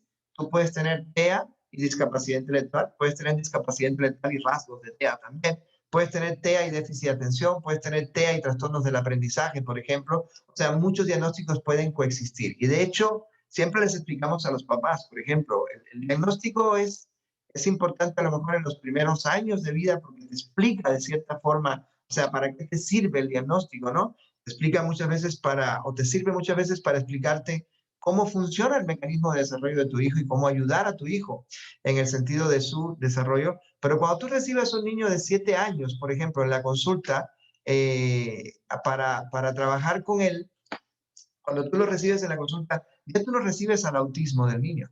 Ya tú recibes al niño con autismo y con los problemas académicos y con los problemas emocionales y con los problemas de conducta y con muchas cosas que ya no son necesariamente inherentes al autismo, ya son parte del niño en realidad. Y lo que tú trabajas es su desarrollo y no su diagnóstico específicamente, ¿no? Ahora, me voy a regresar al primero. ¿Quién lo realiza? Bueno, el diagnóstico en cualquiera de estas entidades lo realiza el especialista, sea de la medicina, sea de la psicología, sea de la educación, de cualquiera de las ramas dedicadas al estudio del desarrollo infantil que tiene las certificaciones necesarias para hacerlo. ¿De acuerdo? Que tiene los estudios necesarios para hacerlo. Por ejemplo, aquí les aclaro algo importantísimo. El hecho de que yo me haya graduado de psicología y que yo salga de la carrera hace que muchas familias a mí me atribuyan habilidades que normalmente no tengo. Esa es la realidad. Y dice, oye, este fulanito se graduó de psicólogo. Ah, ¿le puedo llevar a mi hijo con autismo? No, perdón. Cuando tú te gradúas de la carrera de psicología, sabes prácticamente cero sobre autismo. De hecho, prácticamente no se toca ese tema dentro de las carreras de psicología, ni de educación, ni siquiera de educación especial. Entonces, muchas veces vivimos en un concepto de atribución, ¿verdad? Lo que la familia tiene que hacer muchas veces es buscar información acerca de qué nivel de preparación tiene este profesional para esta área. Yo les puedo decir incluso, no todos los neuropediatras trabajan con autismo. Hay muchos neuropediatras que trabajan sobre todo, por ejemplo, con epilepsia, con otro tipo de desórdenes muy específicos y que sobre autismo saben prácticamente nada, a lo mejor algo que pudieron haber tocado. Entonces, lo realiza el especialista en el área del neurodesarrollo. Nuestras carreras de formación profesional nos habilitan para prepararnos, pero siempre son personas que hemos hecho estudios de posgrado en el diagnóstico. Entonces, ya sea el neuropediatra, ya sea el psicólogo, ya sea cualquiera de las especialidades con las que vayas, lo ideal siempre sería que lo hagamos además en equipo. Imagínate que para hacerte un buen diagnóstico, por ejemplo, en TEA o en discapacidad intelectual, yo necesitaría tener un diagnóstico o una evaluación de terapia ocupacional y de conducta adaptativa. Necesitaría tener una evaluación, por ejemplo, de funcionamiento comunicativo y lingüístico. Necesitaría tener un buen diagnóstico de desarrollo e incluso de coeficiente. Entonces, imagínate cómo no vamos a necesitar una evaluación o un trabajo básicamente de equipo. Obviamente, eso sería lo ideal. En nuestro mundo actual está prácticamente imposible porque no te encuentras ninguna institución que cuente con todo el equipo al interno para poderte hacer un diagnóstico integral. Pero eso sería lo ideal, que sea un trabajo en equipo. Estoy respondiendo a una de las preguntas que vi aquí en el chat hace unos minutos, ¿no? Y bueno, quiero quedarme en esta última, que era la penúltima, pero realmente es la última que voy a tocar, y es, ¿desaparecen o cambian los diagnósticos? ¿Alguien tiene su micrófono activado, por favor? ¿Lo puede poner en silencio? Y cuando hablamos de si desaparecen o cambian, esto es algo que hemos visto en los últimos tiempos, ¿no? De nuestra actividad profesional. Muchos niños han tenido diagnóstico de TEA en algún momento de su vida y luego cumplen 6 años, 7 años y le vuelven a hacer las pruebas y ya no tienen los criterios para tener el diagnóstico de TEA. Por lo tanto, muchos de estos diagnósticos pueden cambiar. El diagnóstico de discapacidad intelectual puede ir de muy grave a mucho menos grave. Por ejemplo, con el tiempo, el diagnóstico de déficit de atención puede definitivamente también dejar de existir si la persona desarrolla las habilidades adecuadas para el control atencional y así con cada uno de ellos. Todos los diagnósticos se modifican. Está la creencia de que son crónicos, son constantes en el tiempo y no desaparecen. Y probablemente lo que no logres que desaparezca sea la conformación neurológica que trae el cerebro para dar lugar a este diagnóstico, ¿no? Imagínate que, no lo sabemos hoy por hoy, ¿no? Pero imagínate que en el autismo está la hipótesis del tamaño de las neuronas, ¿no? Y en la hipótesis del tamaño de las neuronas se dice que hubo una falla en el mecanismo de poda neuronal y que el niño a los 12, 18 meses no eliminó todas las neuronas que debía eliminar, por lo tanto no se especializaron, se quedaron mucho más pequeñas. Si eso fue lo que pasó en el nivel de su cerebro, eso que pasó provoca una falla en la capacidad social de este niño para vincularse con los demás y para aprender de las demás personas, ¿no? Para poder acceder al mundo del aprendizaje social. Y a partir de ahí viene el déficit de lenguaje y todo lo demás, ¿no? Esa característica neurológica va a persistir en el tiempo. Sin embargo, una buena educación de este niño, un buen abordaje terapéutico de este niño, va a dar lugar justamente a que este chico adquiera las competencias de aprendizaje social adecuadas, el desarrollo lingüístico adecuado, las competencias incluso académicas y cognitivas adecuadas para su desarrollo. Y te lo puedes encontrar a los 8 años, siendo un niño absolutamente funcional en tercero de primaria con amigos y a lo mejor con alguna otra peculiaridad que no lo hace en lo absoluto diferente al resto de los compañeros de su grupo. La pregunta ahí es, ¿sigue teniendo el diagnóstico o no? Y la respuesta podría ser, sí sigue teniendo el diagnóstico, porque neurológicamente sigue teniendo la misma, vamos a llamarle diversidad neurológica, pero lo que no cumple es con aquella característica en la cual el diagnóstico genera una consecuencia negativa en la conducta adaptativa de este niño, ¿sí? Aquí lo importante es hacer o decir, aunque mi hijo tenga autismo, yo tengo que asegurarme de que su autismo no lo afecte, ¿sí? Es lo mismo que haces con el asma. Mi hijo puede ser asmático, pero yo puedo asegurarme de que no tenga asma en toda su vida. En realidad, sigue siendo asmático, como tú puedes seguir siendo hipertenso toda tu vida sin tener crisis de hipertensión nunca, porque tienes un adecuado control de tu presión arterial o tienes un adecuado control de tu diabetes, ¿no? Digo, es una metáfora médica, pero nos puede servir en este sentido. Si tú logras en tu proceso de abordaje, en tu proceso de atención, que la condición del TEA o de cualquiera de estas otras alteraciones de las que estamos hablando no tenga un impacto importante en todas las áreas de desarrollo de tu hijo, en sus áreas de uso de la comunidad, en sus áreas de habilidades sociales, de manejo del lenguaje y de la comunicación, del aprendizaje académico, del desarrollo motor, por ejemplo, entonces el autismo no trae consecuencias en él. Por lo tanto, él vive como una persona ordinaria, como cualquier otra persona, independientemente de su condición. Desde esa perspectiva, el diagnóstico desaparece. El diagnóstico desaparece incluso porque para que el diagnóstico exista, es quedar positivo en la prueba. Si la prueba ya te da negativo, pues ya el diagnóstico no lo tienes, ¿no? Ahí a veces entra, y esto ya se los digo como última idea antes de ir cerrando esta parte, el diagnóstico a veces, yo me encuentro ahorita con personas de 40 años, ¿no?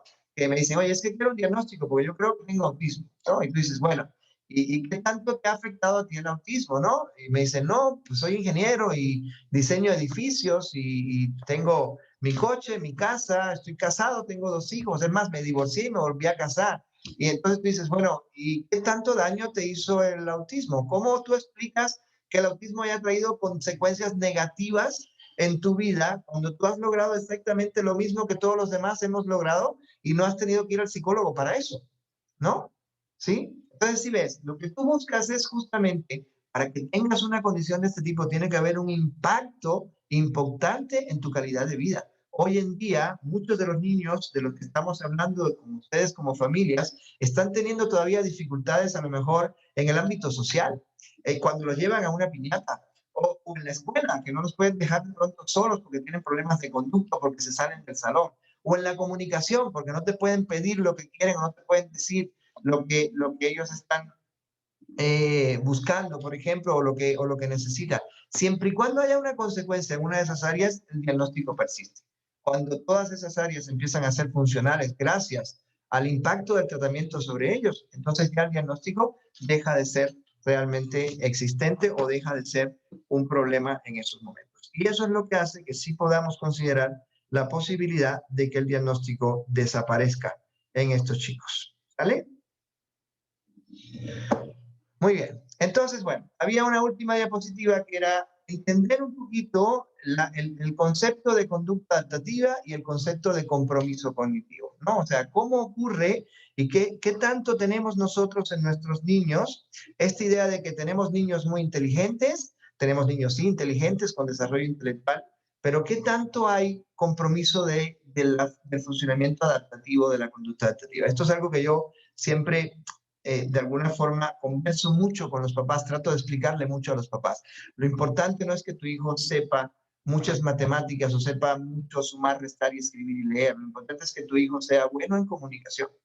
Lo importante es que tu hijo sea bueno en utilizar los recursos de su comunidad, que tú lo puedas dejar en tu colonia libre y que él se saque a montar bicicleta y regrese, y que se vaya al parquecito solo y regrese, sobre todo si son lugares cerrados, ¿verdad?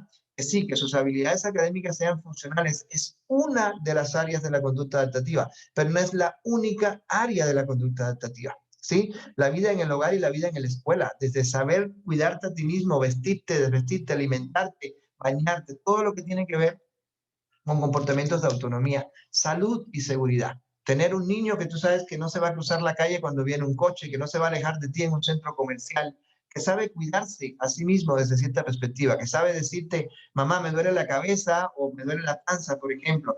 Eso es un área de conducta adaptativa. Tener un buen modelo de ocio, de uso del tiempo libre que sea funcional para él, tener conductas de autocuidado, conductas de autodirección y autorregulación. La capacidad para que se levante en la mañana y dice, oye, ¿qué quieres hacer hoy en todo el día? Y que el niño sea capaz de decirte todo lo que está pensando, todo lo que le gustaría hacer, todo lo que quisiera que pasara. Buenas habilidades sociales, evidentemente, y buenas destrezas motoras. Si nosotros logramos desarrollar todo esto en nuestros chicos, tendremos un muy buen desarrollo de la conducta adaptativa y tendremos una persona muy funcional. Si todo mi esfuerzo se concentra en que el niño aprenda matemáticas y español, que es específicamente el área a la que lo llevo durante más horas, durante todos los días, 5 o 6 horas, a aprender matemáticas y español, y no dedico tiempo al resto de todas estas áreas, entonces sí es mucho más probable que terminemos teniendo chicos con compromiso de conducta adaptativa. Y si tenemos chicos con compromisos de conducta adaptativa, tendremos entonces chicos con compromiso cognitivo o con compromiso intelectual. Insisto en este último concepto, la discapacidad intelectual no es un CI bajo, es una conducta adaptativa baja. Un niño puede ser capaz de sacar la raíz cuadrada de cualquier número que yo le dé, pero si tiene 10 años, 12 años y sale allá afuera y no mira para los lados a la hora de cruzar una calle, tiene un funcionamiento cognitivo bajo. Una persona que no es capaz de predecir que un coche lo puede atropellar y que puede perder la vida, que no tiene conductas de autocuidado y que no tiene conductas de predicción ni de prevención ni de autodirección, definitivamente está mostrando un compromiso cognitivo y un compromiso intelectual. Acuérdense, nuestra inteligencia es nuestra capacidad para usar toda la información que tenemos en función de resolver una situación a la cual nos enfrentamos. Eso es ser inteligente. No es tener más o menos memoria, no es tener más o menos percepción visual, ni tener más o menos capacidad para armar un rompecabezas. Ser inteligente es saber resolver las situaciones que se nos presentan en la vida cotidiana de una manera eficiente, utilizando todas nuestras experiencias y todos nuestros recursos. En eso es en lo que más debemos nosotros trabajar en realidad, ¿verdad? Entonces, bueno, antes de darle paso a las preguntas y a conversar un poquito en los 10 minutos que nos quedan, les aviso que, bueno, obviamente estamos muy agradecidos de que hayan estado. Ya no tienen que volverse a inscribir. Los que ya hicieron el formulario de inscripción, pusieron los temas de interés y ya están en el grupo de WhatsApp, el grupo de WhatsApp se queda. Ahí les va a llegar el link de la próxima plática. No significa que tengan que conectarse, pero ya no tienen que volverse a inscribir. Solo van a recibir el link de Zoom y sería para el próximo 3 de diciembre, pues cuando nos toca la plática sobre actividad de juego por periodos de edad, ¿sí? Los invitamos además a que se metan a las redes sociales los que todavía no están, búsquenos en Twitter, en Facebook, en Instagram, donde tengan ustedes cierto grado de actividad, porque normalmente estamos ahí también subiendo allá algunas noticias, estamos subiendo un poco también de información que puede llegar a serles útil en algún momento, puede ser necesaria. Y mientras más estemos en contacto, realmente creo que mejor estaremos en muchos sentidos, ¿no? Para poder lograr hacer un mejor trabajo con todos nuestros chicos. ¿Vale? Muy bien, entonces ahorita sí voy a abrir aquí el espacio para que puedan hacer sus preguntas y voy a intentar leer los últimos mensajes que mandaron. Ok, ok. A ver, teníamos... regreso aquí arribita, teníamos una pregunta de José Luis, de cuál es la diferencia de esos contra el llamado ENI. ENI, José Luis, no sé a qué te refieres con ENI. ENI, hasta donde yo lo comprendo, es evaluación neuropsicológica infantil, que es un tipo de prueba, es un tipo de diagnóstico en específico. No sé si te han dado ENI como algún diagnóstico en concreto en algún momento, pero si lo quieres explicar, te lo resuelvo con mucho gusto, ¿no? Berta preguntaba cuál es la edad escolar. La edad escolar, Berta, nosotros dividimos normalmente el desarrollo infantil entre la edad preescolar, vamos a llamarle, digamos, la primera infancia, que es como que el primer año de vida, la edad preescolar, que a lo mejor se extiende desde el año y medio, 2 años, hasta los 4, 5, incluso los 6 años de vida, y luego ya vendría entonces la edad escolar, que es toda la edad primaria, por ejemplo, y secundaria, donde ya entra la edad adolescente.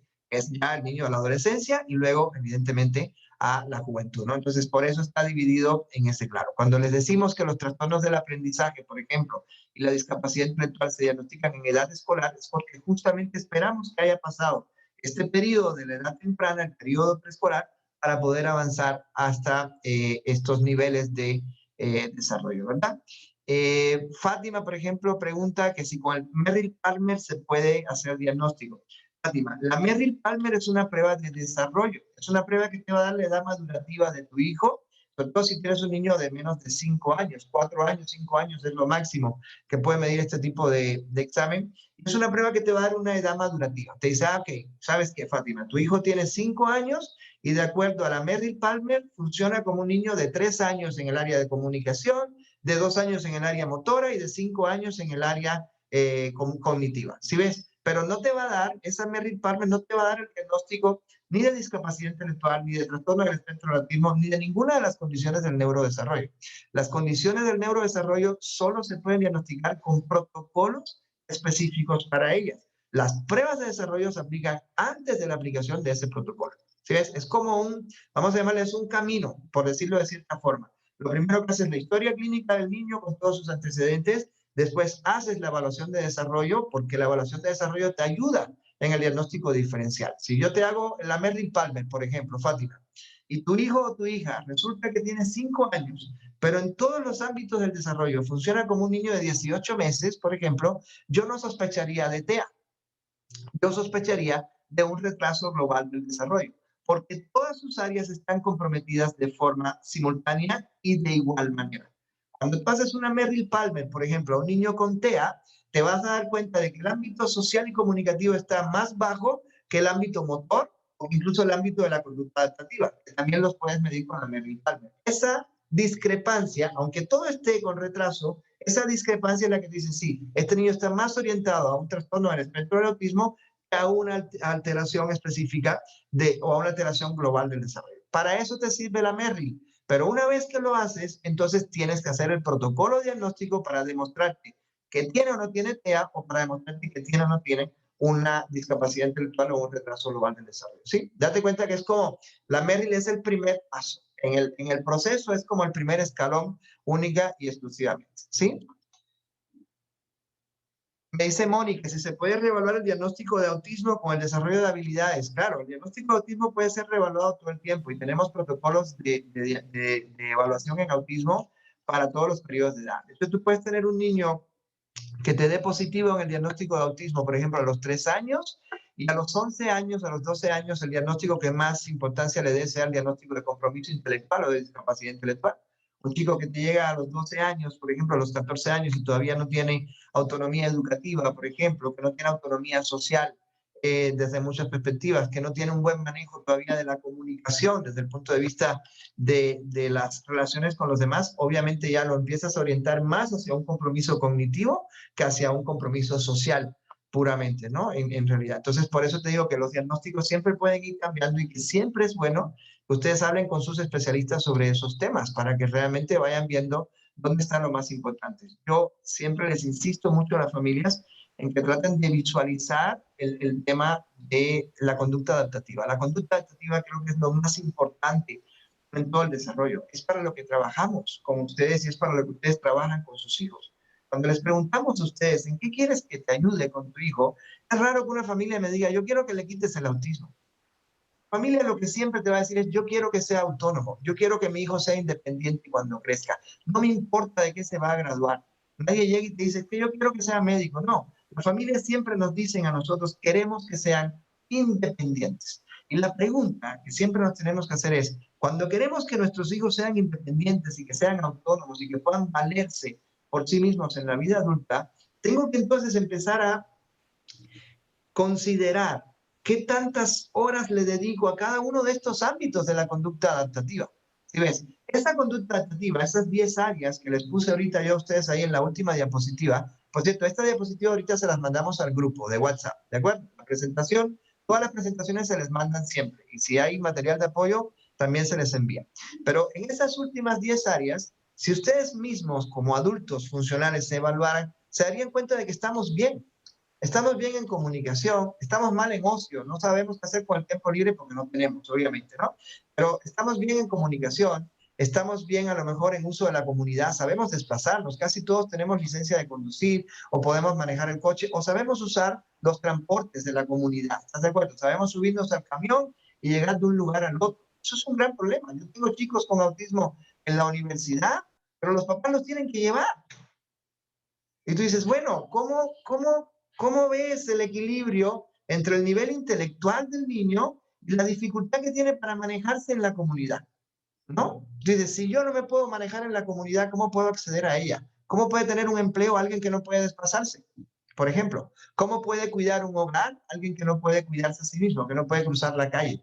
Si ven, o que no puede participar del proceso educativo. Entonces, parte de esta idea es que ustedes abran un poquito el horizonte, sobre todo aquellos que tienen niños que ya están creciendo, que ya tienen 6, 8, 12, 14 años, a mirar qué tanto le estoy dedicando a estas 10 materias, cuando una de las 10 materias de las que me está hablando el programa de conducta adaptativa es la formación académica. Y de pronto te das cuenta que el niño toma 6 o 7 horas diarias de formación académica y no toma nada de las otras 9 áreas. ¿Sí? Ahí es donde entra el mayor conflicto de nuestra intervención como papás y con nuestros niños. Dices, oye, no puede ser que solo te dé matemáticas y español, reconociendo que hay 9 cosas más que necesitas de una manera muy intensa, que son muy importantes y que no estoy orientándome hacia ellas, ¿verdad? ¿Quién está enseñando a sus hijos a cocinar? ¿Quién está enseñando a sus hijos a prepararse el lunch? ¿Quién está enseñando a sus hijos a ordenar su cuarto, a clasificar sus calcetines y a doblarlos en parejas para que los guarde, a elegir la ropa adecuada de acuerdo al clima? ¿Quién enseña a sus hijos los lugares más importantes de la ciudad? ¿Cómo se llaman sus calles? ¿Quién enseña a sus hijos a mandar un audio por WhatsApp a sus abuelos, por ejemplo? ¿Sí ven? Es una función comunicativa básica. ¿Quién enseña a sus hijos a pedir ayuda en un espacio? ¿Quién ensaya con sus hijos ir de compras hoy por hoy? ¿No? Desde haz la lista hasta aquí te espero en la puerta del súper, tráeme 5 limones y 8 naranjas. Y ya sabes que a lo mejor van a venir. Esto es un desastre el asunto, ¿no? Pero yo los tengo, 23 años hoy por hoy. Los padres llegan con ellos al súper después de mis indicaciones. Dicen, te espero aquí afuera. Y los mandan a buscar la lista de la fruta. Y pasan 2 horas y todavía no salen. Y ahí es donde te das cuenta de que dices, ¿cómo está mi conducta adaptativa si no puedo organizar un grupo de acciones para lograr algo tan sencillo como comprar la fruta para la casa? Y yo quiero vivir solo en algún momento. Mis papás han vivido toda la vida aspirando a que yo pueda vivir solo, en realidad. Entonces, si ven, tenemos que ampliar nuestro horizonte de la intervención, tenemos que dejar de pensar que la escuela es el lugar donde mi hijo se hace autónomo. La escuela no es el lugar donde mi hijo se hace autónomo. La casa es el lugar donde mi hijo se hace autónomo. ¿De acuerdo? Es la casa donde yo le puedo enseñar todo esto y tengo que dejar de pensar en la formación académica como la única formación para mi hijo. Eso es muy importante, ¿sí? Me pone aquí Melissa, buenas noches. ¿Es conveniente que el niño sepa que tiene un trastorno de comunicación o Asperger para que en el futuro acepte el apoyo que se le dé más fácilmente y que sus hermanos sepan también? Mira, es un tema debatible este asunto, Melissa, porque la verdad es que dependemos mucho de la persona y del grado de autoconciencia que pueda desarrollar. Yo creo que un diagnóstico es importante que el chico sepa, por ejemplo, por qué va. La primera pregunta que yo le hago a todo niño grande que llega aquí conmigo, que ya está en edad escolar, es, oye, ¿y quién te trajo y por qué? O sea, ¿por qué vienes a verme? ¿Por qué vienes a jugar conmigo o a conversar conmigo? Si el chico no tiene, es que necesito mejorar para tener más amigos, o necesito mejorar la forma en la que hablo, o necesito mejorar mis habilidades de aprendizaje porque estoy teniendo problemas en la escuela. Bueno, eso es una conciencia de dificultad, ¿de acuerdo? Una conciencia de necesidad de apoyo. Y lo mismo puede pasar con el diagnóstico. Nuestros niños están creciendo en un entorno donde van a múltiples instituciones y todas dicen en algún lugar algo sobre autismo, algo sobre déficit de atención, algo, están acostumbrados. Entonces, no tendríamos por qué culpar de su propia historia o su propia historia clínica, por decirlo de cierta forma. ¿Qué tenemos que elegir? No hay una edad específica, pero sí hay un momento madurativo en que la persona debe ser capaz de enfrentarse consigo mismo y de entenderse a sí mismo. No entender su diagnóstico como algo que justifique sus conductas, sino entender su diagnóstico como algo que explique ¿Por qué su vida ha sido así? ¿Por qué necesita ayuda? ¿Cuándo y dónde necesita ayuda este niño? Entonces, yo soy del grupo de profesionales que sí considera que es importante hablar del diagnóstico con el niño en el momento en que ella está preparado para entenderlo, y con los hermanos y con la familia extensa desde el inicio de la vida. Es más, yo soy de los que le dice a todos sus papás, explícaselo al vecino, ¿de acuerdo? Porque si tú no le explicas esto a tu vecino que vive al lado de tu casa y no le explicas de qué se trata lo que pasa con tu hijo, con o sin etiqueta, pasado mañana lo puede ver trepado en el techo y lo primero que piensa el vecino es, ¿qué niño tan malcriado?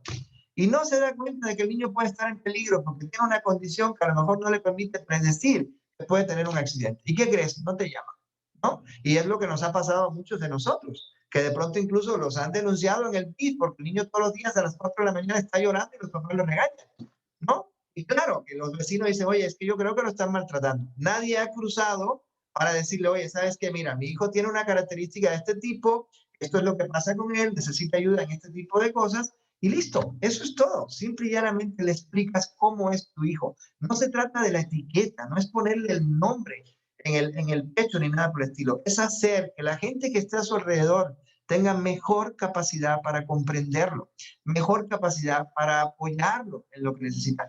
Eso también es entender a la diversidad y es aceptar a la diversidad. Si yo guardo lo que le pasa a mi hijo hasta que lo arregle, entonces finalmente nunca lo estoy aceptando yo tampoco, si lo piensas bien. Y lo primero que yo tengo que hacer para aceptarlo es abrirlo. Es decir, oye, esto es lo que tú eres y no pasa nada. No pasa nada con que tengas problemas para comunicarte. Podemos vivir con eso y podemos ayudarte a que mejore. Porque cuando yo sea un viejito, me van a tener que ayudar en muchas cosas. Yo ya casi soy viejito. Pero, ¿y qué crees? ¿Que no vamos a recibir la ayuda por eso? ¿Sí ven? O sea, no tiene nada de malo en realidad esa parte. Entonces, sí tenemos que tener como más flexibilidad en ese tipo de conceptos, ¿no? Para que sea evidentemente más fácil. Y los hermanos lo necesitan. Vamos a hablar de los hermanos acá en algún momento en este ciclo y sobre todo cómo le explicamos a los hermanos. ¿Qué diferencia hay entre un hermano mayor y un hermano menor? Por ejemplo, eso es increíblemente distinto el enfoque que tenemos con un chico con una condición de este tipo que tiene hermanos mayores y el enfoque que tenemos con chicos que tienen hermanos menores. La competencia, el apoyo, ese tipo de cosas, la diferencia de edades, los roles de los hermanos y los conceptos. Yo tengo una enorme cantidad de familias sintiéndose, por ejemplo, culpables por desatender al hermano, ¿no? Y tú dices, oye, era bastante fácil realmente hacerlo partícipe de un proceso en el cual él fuera tan importante y sobre todo ayudarte a distribuir mejor el tiempo y la forma de abordar la problemática de tu hijo sin descuidar las necesidades de su hermano. Pero cuando lo ocultamos y cuando no les damos a ellos este lugar, muchas veces, o sea, te das cuenta del hermano que, yo tengo hermanos que dicen, oye, es que yo también quiero ir a la consulta, ¿no? Claro, es que dice, oye, pues a mi hermano lo llevan a todas partes todo el tiempo. Mi mamá sale todas las tardes a llevarlo, un día a los caballos, un día a nadar, otro día con el psicólogo, otro día con la de lenguaje, y a mí aquí, ¿no? Haciendo cumón en la casa. Entonces dice, obviamente el cual dice, no, a mí también llévenme, o sea, a veces también busca ese tipo de apoyo, ¿no? Entonces, definitivamente a los hermanos hay que implicarlos, a los abuelos, a los tíos. He tenido experiencias padrísimas de familias que después de que les damos el diagnóstico, dice, oye, ¿podemos traer a los demás? Y se vienen con los 4 abuelos y con los 6 tíos y tenemos una enorme reunión para explicarle lo mismo que le explicamos a los papás al resto de la familia extendida. ¿Por qué? Porque se dan cuenta de que mientras más sepamos, el conocimiento es poder, ¿de acuerdo? Y la ignorancia es el enemigo en todo este asunto. Y a veces la ignorancia la provocamos nosotros mismos cuando no informamos adecuadamente. Yo veo mucha gente enojada a veces con los demás por cómo tratan a nuestros hijos y de pronto dice, oye, es que nadie se ha sentado a explicarles. Tampoco, nadie se sienta a explicarle a los empleados del súper, por ejemplo, ¿no? O nadie se siente a explicarle a tus vecinos o al señor que cuida los jardines aquí en tu colonia qué es lo que pasa con tu hijo. Entonces hay muchas situaciones de este tipo y a veces a los papás les toca realmente hacer esta labor de dar información para que la gente sea más flexible y mientras más información des, más aceptarán a las personas con este tipo de condiciones. Más fácil será que ellos entren a nuestro mundo digamos, de diversidades, ¿no? Aquí hay alguien, nos pregunta Karina, por ejemplo, dice, oye, con lo de la escuelita ya se convirtió en la escuelota, Karina, llevamos 8 meses de escuelota, en realidad, ¿no?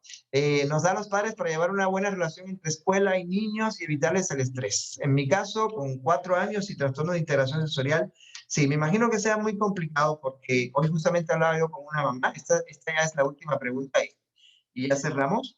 Hablaba justamente con una mamá del tema de que el coronavirus nos tomó de sorpresa a todos, pero la escuela también la tomó de sorpresa. Ningún colegio estaba preparado para esto. Y los colegios han tenido que ir aprendiendo sobre la marcha y la verdad es que hubo un enorme desplazamiento de funciones y de responsabilidades hacia la familia. Yo creo que lo importante en esto es que nosotros como familia le demos a la escuela el lugar adecuado y defendamos con la escuela, y esto se los digo en complicidad a ustedes que son todos papás, defendamos con la escuela el lugar adecuado que ellos tienen dentro del programa de desarrollo de nuestros hijos. O sea, yo siempre, a mí la escuela de mi hijo, por ejemplo, me puede llamar para decirme, oye, es que fíjate que hizo tal cosa y tal cosa. Y yo le digo, oye, estaba en horario escolar. Significa, es responsabilidad tuya, no, es que tú tienes, no, tú que le dijiste, o tú como maestra, ¿cómo te preocupaste de motivarlo más por la actividad de estudio? Por ejemplo, ¿cómo estás diseñando tú las actividades? No me mandes un manual de actividades para que yo imprima, prepare materiales. Yo no soy la maestra de mi hijo, ¿de acuerdo? Y ustedes no son las maestras de sus hijos, ustedes son las madres y los padres de sus hijos. Y la escuela tiene la obligación de entender eso, de usarlos como madres y como padres de sus hijos, no como maestros. Ellos tienen que diseñar mejor las actividades escolares, tienen que planificar mejor. Y ustedes como familia tienen que también quitarse la ansiedad y el estrés justamente que genera la necesidad que a veces tienen de cumplirle a la escuela, porque sienten que si no le cumplimos a la escuela, nuestro hijo queda mal. Y no queremos que quede mal por culpa nuestra, nuestro hijo, ¿verdad? ¿Y qué creen? Esa trampa ya es una trampa en la que no deberíamos estar cayendo, porque definitivamente, hoy me preguntaban, justamente hicimos hoy un programa para familias, y me preguntaba la conductora del programa qué tanto impacto había tenido el coronavirus en los chicos con TEA y demás, ¿no? Y yo le decía, oye, ha tenido impacto en los chicos con TEA, ha cambiado mucho las rutinas de nuestros chicos con TEA, pero el principal impacto lo ha tenido en la familia, en una familia que se ha tenido que quedar en la casa y que de pronto perdimos las 6 horas que teníamos para hacer cosas, por ejemplo, porque ahora tenemos que estar con ellos. Hemos tenido que aprender docencia, educación, didáctica del aprendizaje de las matemáticas, por ejemplo. O sea, ahorita tienes mamás expertas en cada grado escolar prácticamente, sobre todo las que tienen más de un hijo, ¿no? Y han tenido que descubrir muchas cosas que realmente no imaginábamos que nos iba a tocar, pero el principal estrés realmente ha sido para la familia, no ha sido para el niño, realmente. Y sobre todo para el miembro de la familia que se queda en la casa con ellos, ¿sí? Porque hay otros miembros que obviamente todavía tienen la oportunidad de salir, de ir a la oficina, de cosas por el estilo. Pero tenemos que aprender a cuidar a la familia, porque sin la familia, pues la verdad es que yo no me imagino ahí con el niño cómo puedan avanzar en ese sentido, ¿no? Me pone aquí María José si puede mandar la pregunta por WhatsApp, por supuesto, María José, que la puedes enviar al WhatsApp y ahí les podemos ir respondiendo todo lo que vaya sucediendo en esta parte, ¿no? Acuérdense que estos son espacios de intercambio. Esta plática está grabada, por cierto, yo no me acuerdo si lo dije al principio o no, pero las pláticas se graban, todas se están grabando y una vez que se termine, pues ya se queda toda la plática grabada y con mucho gusto, si ustedes quieren de pronto, oye, es que quiero que el abuelo lo vea o cosas por el estilo, les compartimos el link, ustedes entran y pueden verla ya digamos, la diferencia es que cuando la ves grabada ya no vas a tener a lo mejor la posibilidad de preguntar o cosas por el estilo, pero finalmente pues accedes a toda la información, ¿no? Si alguien de pronto se quedó dormido, pues igual también puede entrar a verlo después o compartírselo a alguien que se quedó cuidando a los niños o cosas por el estilo, ¿no? Pero bueno, que tengan la certeza de que lo estamos haciendo justamente no solo para llegar a los que estamos en el grupo, que aquí podemos intercambiar información, sino también para llegarle a todos los que sabemos que estos temas le pueden servir de algo, ¿no? En términos de su propia formación. Entonces, bueno, ya nos despedimos de ustedes, les mandamos un fuerte abrazo. Hay muchas caras conocidas que de veras me ha dado mucho gusto poder ver hoy. No los voy a saludar individualmente porque si no me voy a tardar mucho rato en este tema, pero Les mando un fuerte abrazo. Espero que todos se sigan cuidando mucho, que sigamos saludables, que es lo que más necesitamos ahorita. Y nos vemos el miércoles 3 de diciembre para hablar sobre actividad de juego. Vamos a preparar toda una plática sobre juego que va a ser extensiva, no solamente para la primera edad o para los niños de preescolar, también para los niños de edad escolar e incluso para los adolescentes. O sea, vamos a hablar de actividad de juego a lo largo del ciclo de desarrollo para que sea un poco más fácil para todos poderlo, digamos que adecuar a los contextos de sus hogares. ¿Saben? Les mando un saludo y que descansen todos. Bonita noche. Hasta luego.